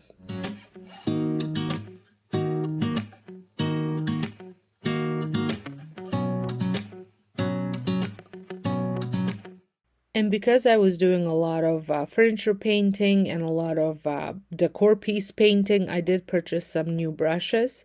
And I got these off of Amazon. And they are small brushes, so they're not necessarily good for large pieces because it's going to take you a while with such a small brush. But they are perfect for little projects.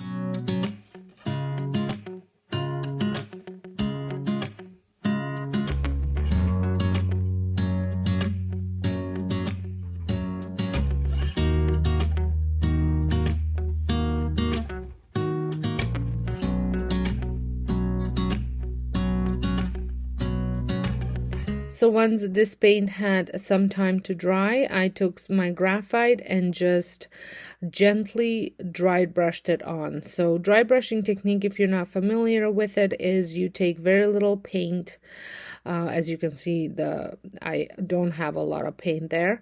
And then you take as much off of it as you can so it's not wet, and then you just apply that gently on.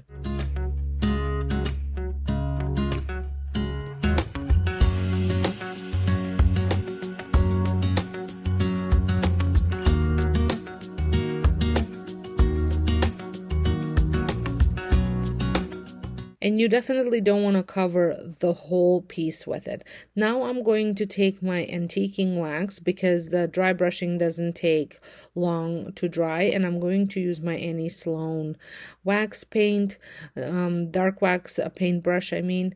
And I've had this brush for a very long time. And I am just going to cover the whole piece with it. And then at this time you can also wipe it off if you want. But I am putting so little and spreading it out that I didn't really need to wipe it off, but you definitely can wipe it off if you want to. And just make sure that you just have the coverage is even if that's what matters to you. I am adding a little bit more over where the design was just to cover it up a little bit better.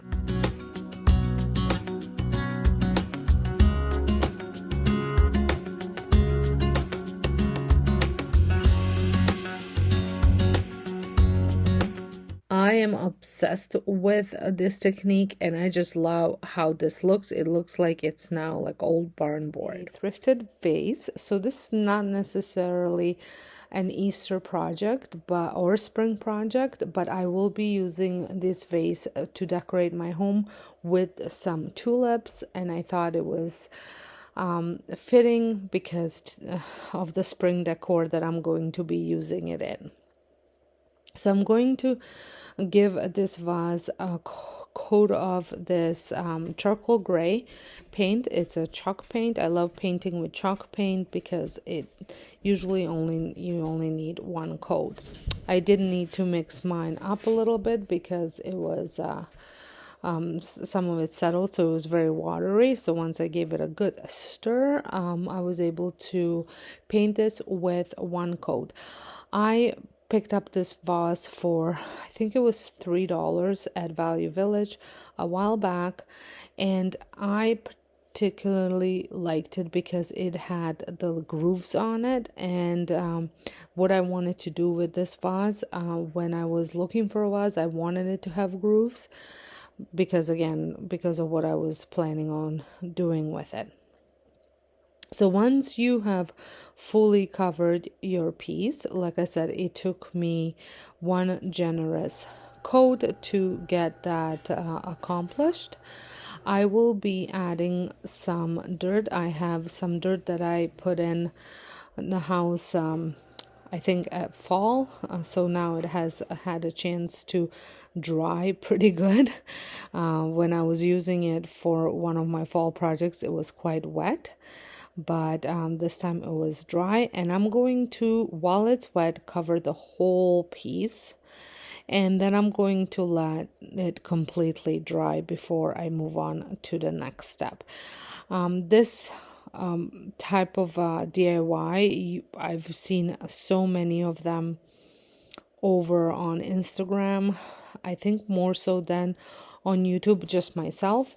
And the vase is a high-end dupe for sure, because these type of vases at Pottery Barn or even is it Anthropology Home or Our House?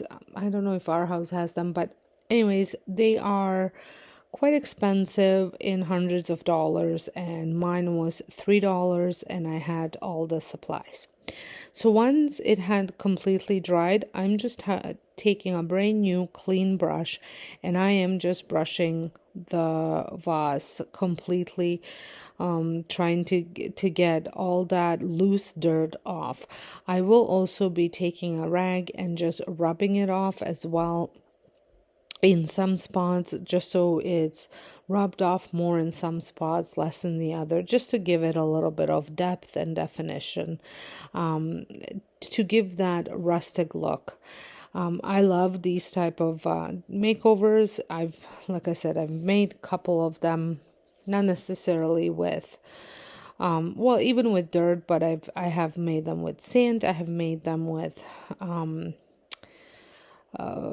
flour and cornstarch and all sorts of stuff, and I just think it just gives all the pieces that you're making over more of a rustic look. I especially love doing these type of projects with Christmas ornaments. I think that's one of my favorite things to do. So here it is, all done, and I absolutely love it. You could go one more step and spray it with a sealer. I might do it later. And then here it is with tulips, and I think it looks really nice. I'm going to be using it on my coffee table in my family room because I had a taller glass there with some flowers, and my husband continuously complained that he couldn't see the TV. So the shorter vase will have to be here from now. So the next item that I'm going to be working on are these candle holders. They were the wall mount candle holders, and I love them. Back when I bought them, I got them off of clearance at Home Sense. I thought they were so good on my wall when I first got them, because they had that little bit of a vintage farmhousey look. But now that I have completely changed the look of my bathroom, they no longer worked. So I am going to figure out the gold paint. I will just end up using the same gold paint that I did before, and I think that was spun gold in acrylic paint. And then I'm going to use that same black spray paint to spray paint the pieces. I will be spray painting only the wood parts, not the iron parts. And but again, you want to make sure that they are fully cleaned off of any dust particles or anything that could be there, because the paint is not going to stick. So this spray paint cost me $13, and the paint that I was using, for the gold paint that I was using, was $1.25. So that is the price of this upcycle. Your eyes keep wandering away. If you made up your mind to leave this behind, then I can't force you to stay. Like I said, it did take me a little while just to kind of figure out which paint to use. I did this actually before I painted my I'm just doing these kind of backwards a little bit, but I did figure out the paint that I was going to use before I painted my light fixture, just so that way my golds do match that I am using here. This was the one thing about this project. It did take me a while to paint the iron pieces gold, but it was so worth the time that it took. My eyes can't convince you that I'm still in love since you first took my hand on that sweet summer night. And if your heart cannot trust me, then I say this must be the start of us saying goodbye.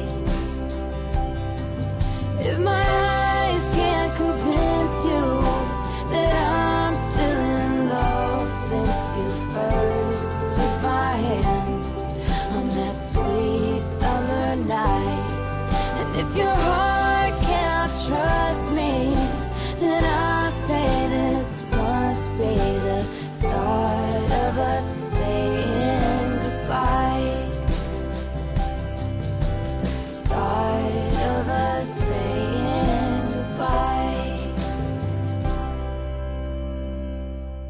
So I didn't want to bore you with more painting, so once I was finished painting this one, I proceeded to paint the other one. I just did not share that part with you. These look so good on my wall and match perfectly with the rest of gold accents that are in this bathroom. I am sharing another furniture makeover video. We are going to be doing a coffee table makeover today, and this is a coffee table that you guys loved so much. The video is still one of the most watched videos from the last time I made it over. I do still love the way this coffee table looks. I like the gray and white, but it was no longer working with the new renovations in the house. The colors were not working, so I wanted to give it a new life because I do love the style of the coffee table. Because this was all chalk painted, I went and sanded it completely down. This was fairly easy to do. The chalk paint did sand off very easy. I think it was easier than when I had to remove the stains. So I just started off with a 60 grit sandpaper and then finished it off with a 220, I think it was, and just got most of the chalk paint off. The top, I did all of it.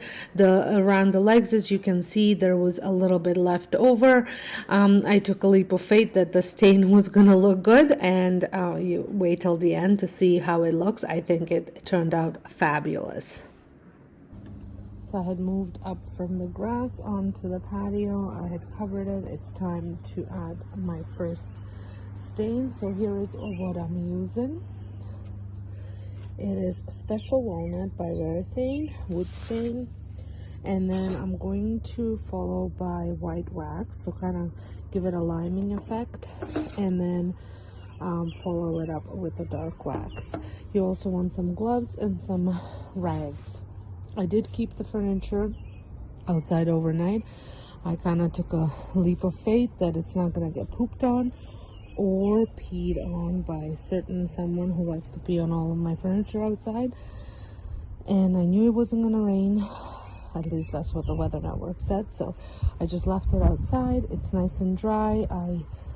Like I mentioned before, added some mineral spirits to it to condition it and clean it up a little bit. You can also use wood conditioner if you want. I didn't have one on hand, and I typically don't use one. Maybe I should start, but I usually use a combination of Verithane and mineral spirit mixture and use that. So that is what I did. First I cleaned it with mineral spirits, and then I added that. So it's ready. I'm curious to see how well the stain's gonna look on the parts that I did not get off as good as I should have probably. I do love the look the rustic look that this has. But I'm not sure how the stain's gonna look, so we'll give it a try. I'm gonna try it on a drawer first. So we're gonna get started. I'm going to be applying my stain with a rag, kind of moving in the direction of the wood grain. I did just one coat of brushing the stain on because I'm going to be doing other things. It only needed the one coat. I was quite happy with the way it looked on a drawer, so I decided to proceed with the table, doing exactly the same thing, moving with the wood grain. Make sure there's no dust on it from sanding, and I just brushed it off because I did leave it outside, so I just wanted to make sure there was nothing on it. I love this dark walnut stain. I think it makes it look really natural, which was the look that I was going for.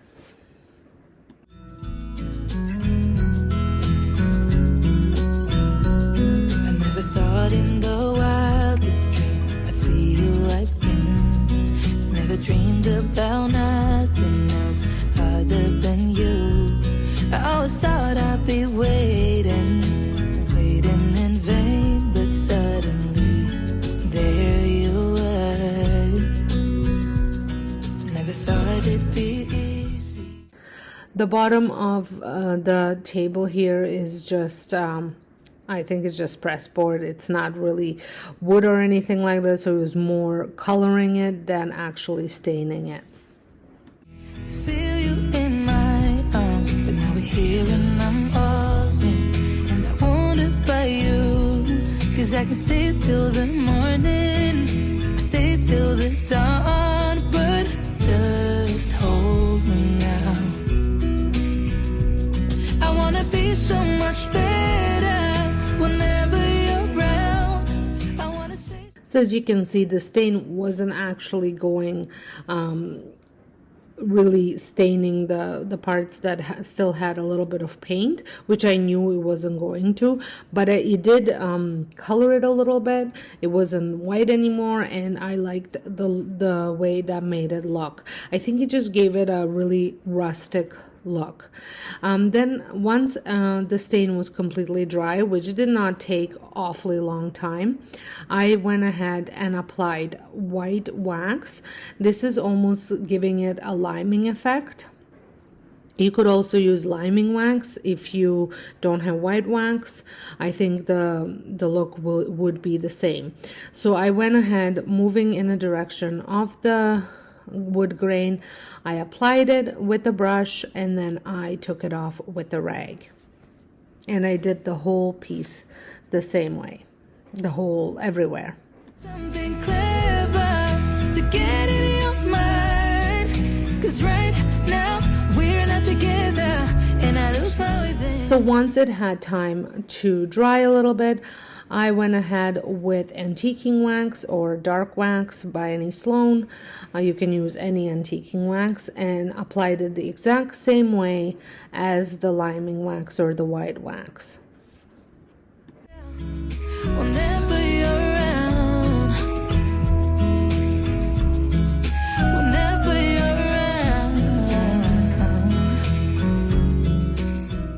If this is your first time stopping by my channel, welcome. My name is Sonja, and I would love it if you considered subscribing to my channel and hitting the notification bell, and also give this video a like if you are enjoying it.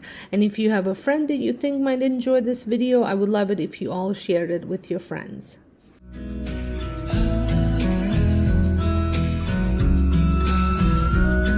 Is it too late to feel you? Is it too late to tell you about how much I'm sorry for the things I have done, for the things I never did? But I promise, dear, I'll never let you go.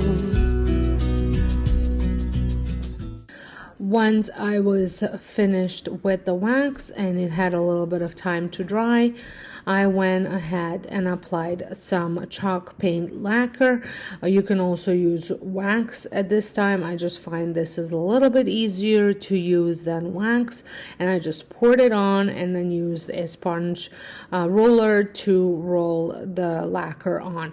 You can also use really any sealer that you have. I have used General Finishes water-based sealer as well, and it works just the same.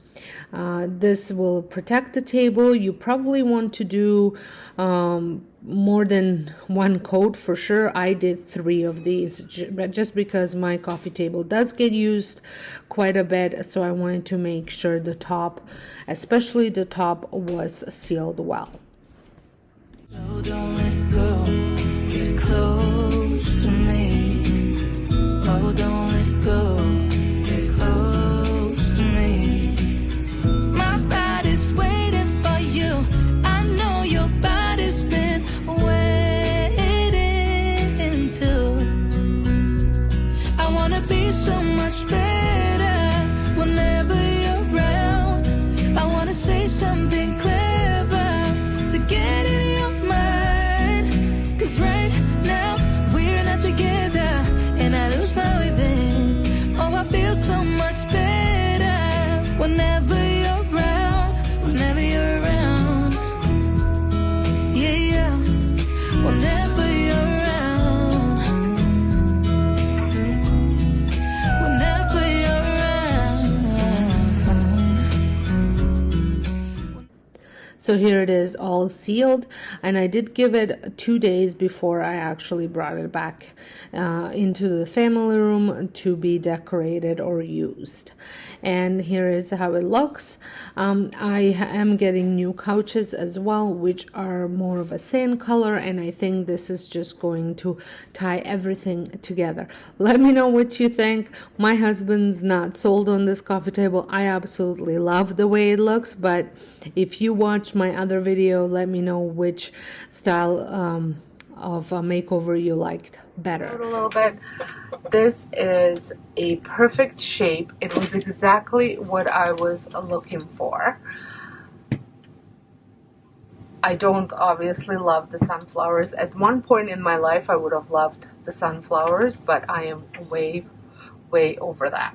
Now, the inspiration for this I actually saw on Instagram from a lady that was showing her kitchen, and she had this vase. I did take a screenshot of it, which I will insert it here. I'm not sure how much her particular vase costs, but I know they range in hundreds of dollars at Pottery Barn, especially this size. So for this, I'm going to be using several different colors. So I'm going to be using charcoal chalk paint by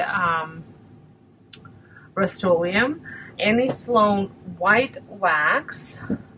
I'm also going to be using a gilding wax by Annie Sloan. So I know I did promise you guys I was gonna add a cornstarch into this paint, but I'm looking at the vase that I'm trying to replicate and the texture of this vase, and it really doesn't need any more texture. So I will insert a video where I have used chalk paint in the where I have used cornstarch in the chalk paint and the texture that it had come out with, so you can check that out in case if you really wanted to see that.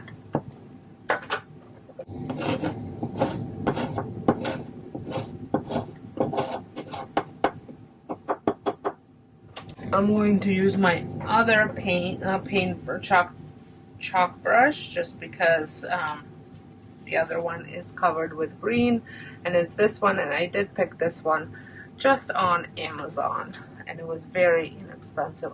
Did I pick this one? I think so, yes. So I'm gonna give this a full coat of the charcoal paint. And did I tell you I got this for $5.49? I did take the price, $5.49 at Value Village. The coverage is phenomenal.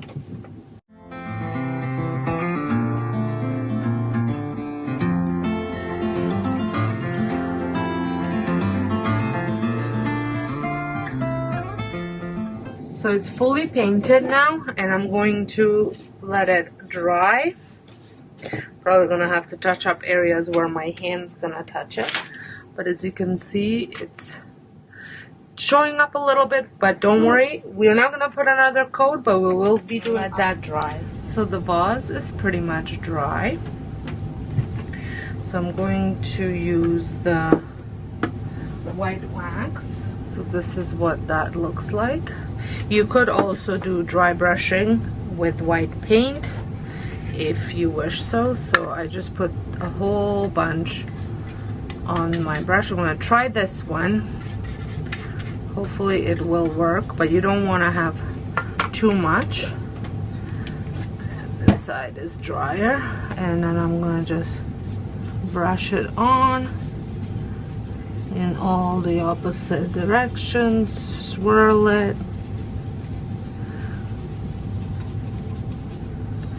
You could also take a towel and just gently rub it on. I'm gonna get some more.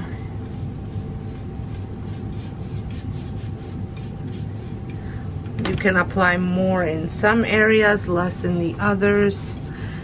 Depends on how you want it to turn out. Now this is not a finishing wax. It does not work the same way as finishing wax. I know somebody had left me a message one time, but I think they were not understanding what type of wax this was. This will not protect your piece, like if you're doing furniture or anything like that. Typically I do not wax my vases and stuff like that. You totally could if that's what you want. I usually don't. If you can really see the effect, but it is really pretty. See, it's still a little wet here, so I am going to just show you now what I'm gonna do on this side, just because there's another technique that I want to do with the gilding wax. I'm going to add a little bit of it on there because that's what the picture did show as well, and then I can play around a little bit more with if I want to add a little bit more white wax in certain areas or not. Just trying to figure out which would be the best brush to use. So I'm gonna just squirt some of this on.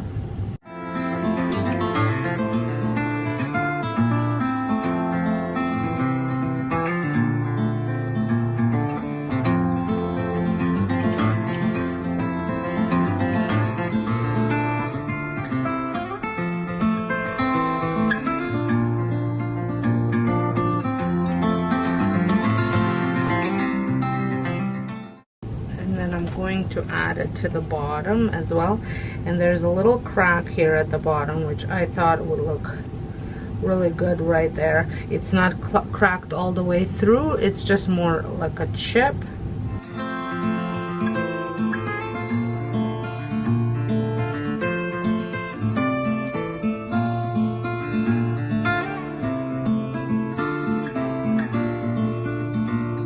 Looks really good.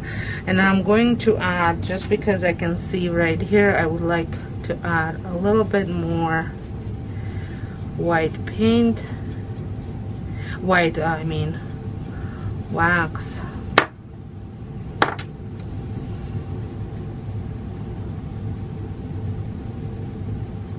I'm just giving it a gentle brushes. There, I'm gonna do the same thing here. Like I said, you can totally do this with white, dry brushing white paint as well. It will give you a very similar look. Maybe not the same finish to touch, but the look.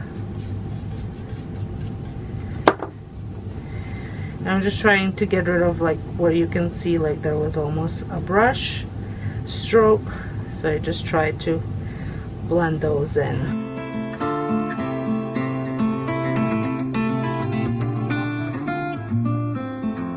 And I'm going to show you here as well. So if you don't achieve the look that you're going for, you can take your brush that you use to paint it, because it probably is still dirty from the paint, and you can just add a little bit of paint to certain areas. Again, just rub it in. Really, it is just playing around and getting what you want out of it, and blending.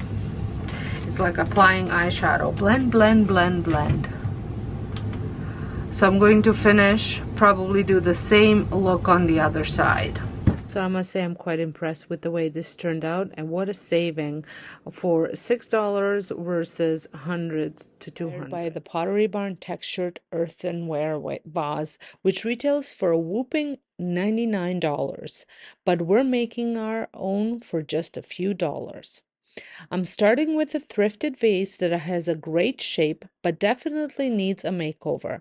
To achieve that high-end textured look, I am applying drywall compound all over the vase using a putty knife. This is a trick I use often because it creates a beautiful organic texture that mimics expensive earthenware. If you don't have drywall compound, you can also use baking soda mixed with paint for a similar effect, or even plaster of Paris mixed into a fairly thick texture. While I'm moving on to the vase, once the drywall compound was applied, I did not wait for it to dry before creating the lines. I used a comb to make the lines evenly distributed, referencing my inspiration piece as a guide. This process was very therapeutic and I really enjoyed it.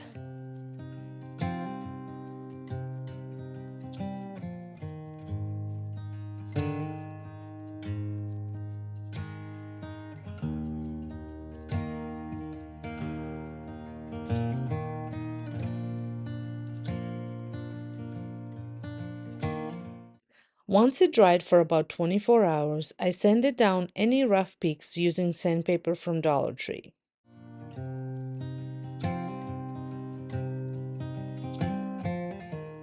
The final result turned out stunning, and I think it's a very close match to the Pottery Barn inspiration piece for just a fraction of the price. You can customize this however you like. You can leave it as is, like I am doing, or paint it with a creamy white, a deep terracotta, or even a soft gray to match your decor. The end result is a high-end looking vase that you would never guess. Wicker rattan and woven decor pieces are some of my favorite things to look for at thrift stores because they're so much more affordable than buying new. Most high-end stores charge a fortune for these, but thrift stores usually have a great selection. If you don't love the original color, don't worry, you can easily update it with gel stain, watered down paint, chalk paint, or even wax. For my piece, I'm using a combination of dark wax and white wax to deepen the tone while still letting the natural woven texture shine through. So the next piece that I'm working on is this thrifted tray, which I got for just $2.99. It was the perfect shape and I loved the design, but the color was a little too yellow for my taste. I'm not sure if you can see it on camera, but I wanted to give it a slightly different look. I recently picked up this rattan style bunny from HomeSense and I love the warm natural tone of it. This was the color I wanted to replicate on the tray. To achieve that look, I mixed white wax with dark antiquing wax and applied it to the tray. I think it really helped to tone down the yellow, and the final result was pretty close to the color of the bunny.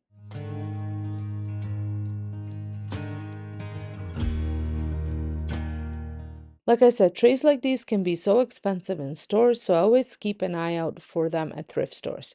This one was actually picked up for me by Sandra. She was out thrifting, sending me pictures, and I grabbed it for me. Sometimes having a personal shopper really comes in handy, and I'm so grateful for Sandra. One thing to note about using wax, it does take some time to cure. Right after applying it, the tray felt a little sticky, and the more I handled it, the more wax rubbed off. But after about 24 hours, it was completely fine. I used the rag to wipe off some of the excess wax and then reapplied a little bit more in certain areas to get that perfect finish. This is such a great way to incorporate warmth and natural elements into your decor, and the best part is that not two pieces are ever the same. I'm starting with a planter transformation. I picked up a pre-mixed can of beige brown paint at a discount because it was a mist tint, such a great way to find high quality paint for cheap.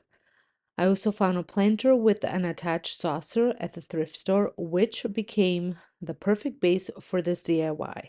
Inspired by Pottery Barn's small decorative pots, I wanted to add texture and character to make it look like an aged clay or a stone planter.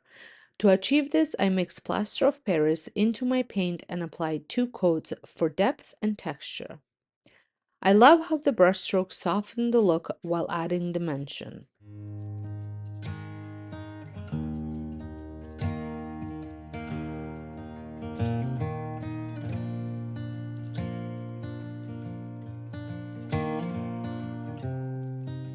I plan to use this for fresh basil since I cook with it multiple times a week. Since I also painted the inside, I'll keep the plant in its original container for food safety. If you try this, you can also use terracotta pots and paint them along with their saucers. This DIY proves you don't have to spend a lot to get the high-end look you love.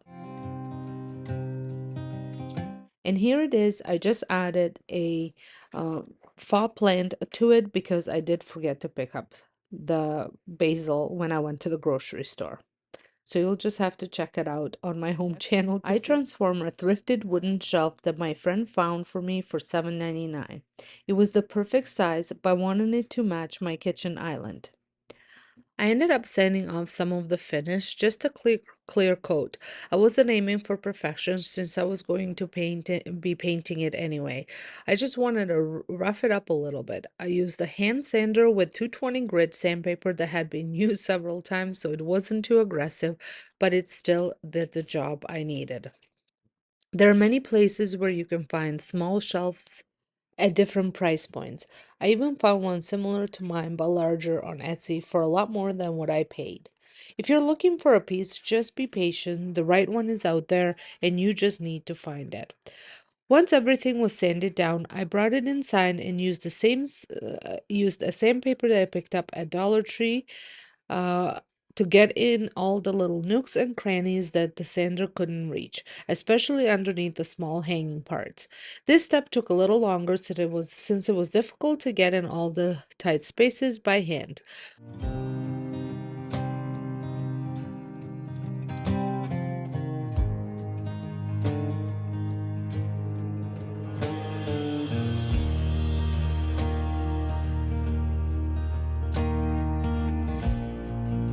Once I was done, I wiped everything down with a damp paper towel. Once prepped, I mixed up my beige brown paint. To prevent yellowing, I followed a trick I've seen in other DIY videos, adding a tiny bit of blue paint to balance out warm tones. I applied the paint with the sponge brush, wiping off excess with the lint-free rag to create a soft, natural finish.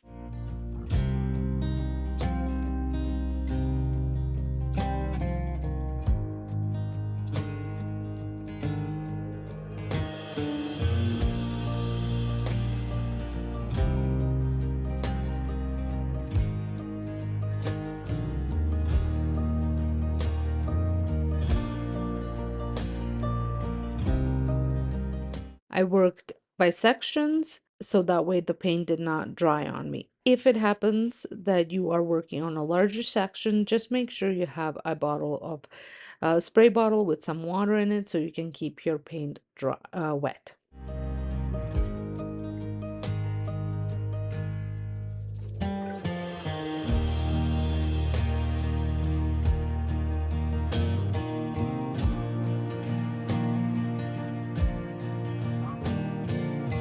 Once I completed that and the shelf dried, which didn't take long at all, I took some of my Annie Sloan antiquing wax in dark and applied it with a brush.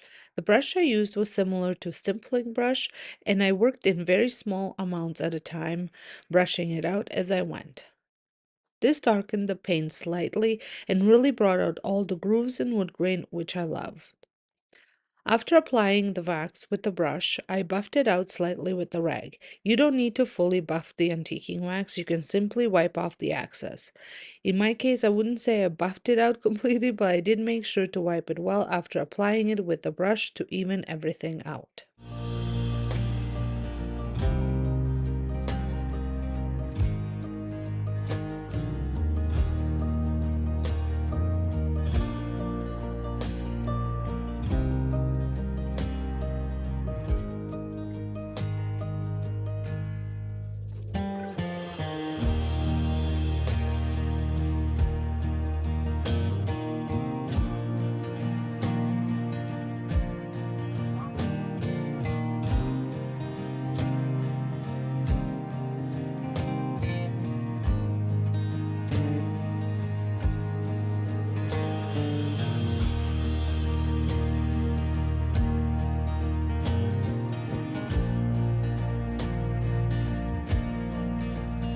Initially, it looked slightly greenish, but as it dried, it settled into a warm, rich tone that matched my island perfectly. Here is how the shelf looks now, and you can see some of the pieces I already added to it. I think it turned out absolutely beautiful and matches my island perfectly, just the way I envisioned it. It's a great addition to this little space, which had been sitting empty and was really bothering me. Now, not only does it add a decorative touch, but it also brings in some functionality. This corner gets a lot of beautiful morning sunlight, so I thought it would be the perfect spot for a little herb garden. The wicker tray that I picked up thrifting just this past weekend for only $3. Honestly, it was one of those finds where you know it has potential even though the color isn't quite right. I love the design and style, but I just couldn't see it fitting into my home without a little update. As I was brainstorming ideas, I came across a similar tray online at Maggie & Co. priced at $39. I loved the color they used but knew it would be a challenge to recreate. While searching for more inspiration, I found some baskets on the same website with the shade that I absolutely loved, so I went for that instead. To achieve the look, I used creamy acrylic paint mixed with a touch of brown and a bit of water. I applied it using a wet paper towel, which allowed me to create soft blended strokes.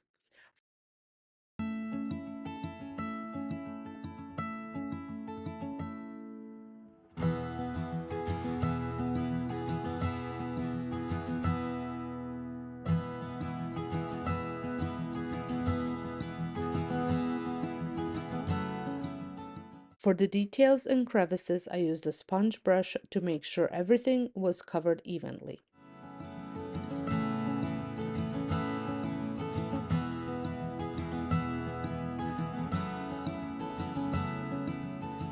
I repeated the same process on the back and I just love how it turned out. Right now, it's styled in my living room and it adds such a cozy natural touch to the space. For $3, you really can't go wrong.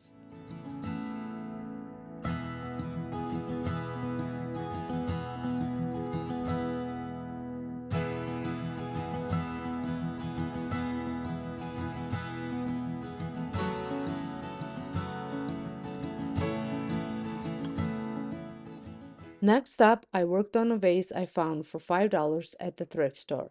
I love when I can take something outdated and give it a completely fresh look. This vase had a lovely shape and some subtle texture, but it needed a makeover to fit my style. I was inspired by Ophelia Martin Natural Vase, which retails for $150 at Crate and Barrel. Can you believe that? While it's beautiful, I was confident I could recreate a similar look for a fraction of the cost. Started with a base coat of Annie Sloan chalk paint in the color Country Gray, a warm beige tone that pairs perfectly with neutral decor. After the first coat dried, I went in with a thicker second coat, dabbing the paint to create texture. If your paint isn't thick enough, you can always add cornstarch to give it more body.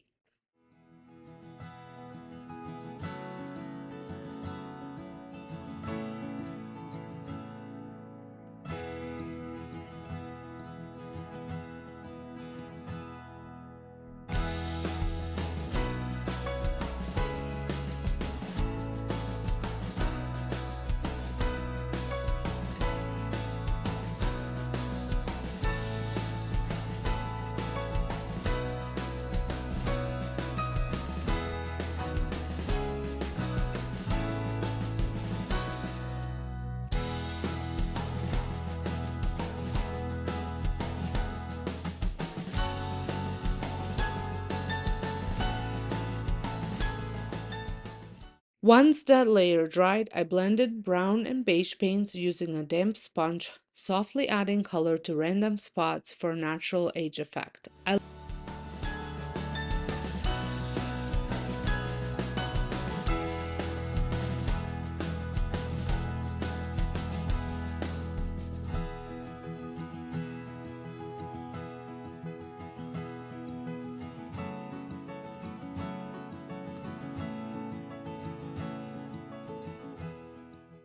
love how this piece came out. It's now sitting on my tray and it gives such a high-end feel, exactly what I was going for. Plus, I saved so much money. If you'd like to see how I'm decorating my home after Christmas and using some of these DIYs, head on over to my home channel where I'm currently sharing how I transition my decor from Christmas to winter. I hope it gives you some inspiration for your own home. The link to my home channel is in the description box, or just search up at Home with Sonja.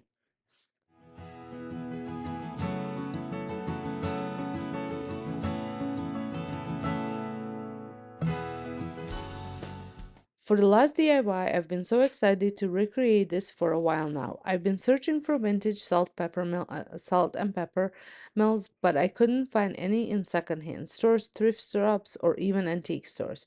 Online, they're quite pricey. On Amazon, they're over $200. So when I came across two of these at thrift store for just $5.99 for both, I knew I had to give them a makeover to achieve the vintage inspired look I wanted.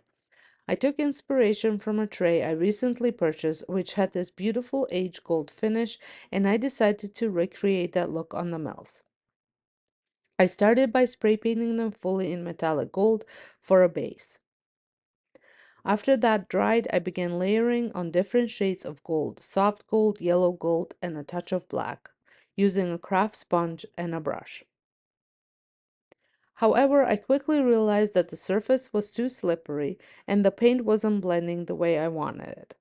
I switched to using a paper towel and it worked perfectly. The texture of the paper towel allowed me to dab and blend the colors seamlessly, creating a more natural vintage look. To ensure the finish wouldn't rub off, you can seal everything with the matte Mod Podge layer. This will also give the surface better grip for blending the paint.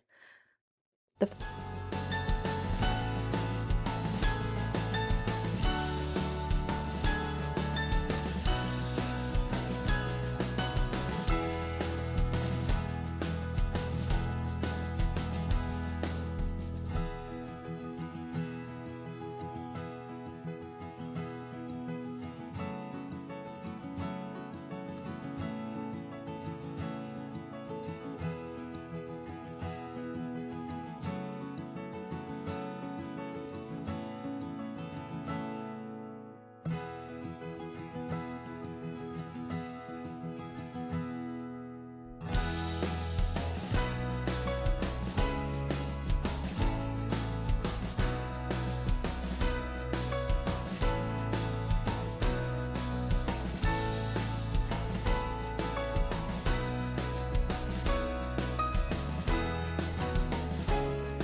final result, these salt and pepper mills turned out beautiful and match my kitchen decor exactly how I envisioned it.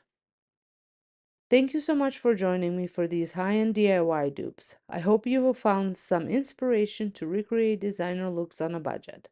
Let me know in the comments which project was your favorite, and don't forget to like this video and subscribe if you are new here. Turn on notifications so you never miss an upload. Until next time, have a wonderful day and thank you so much for watching.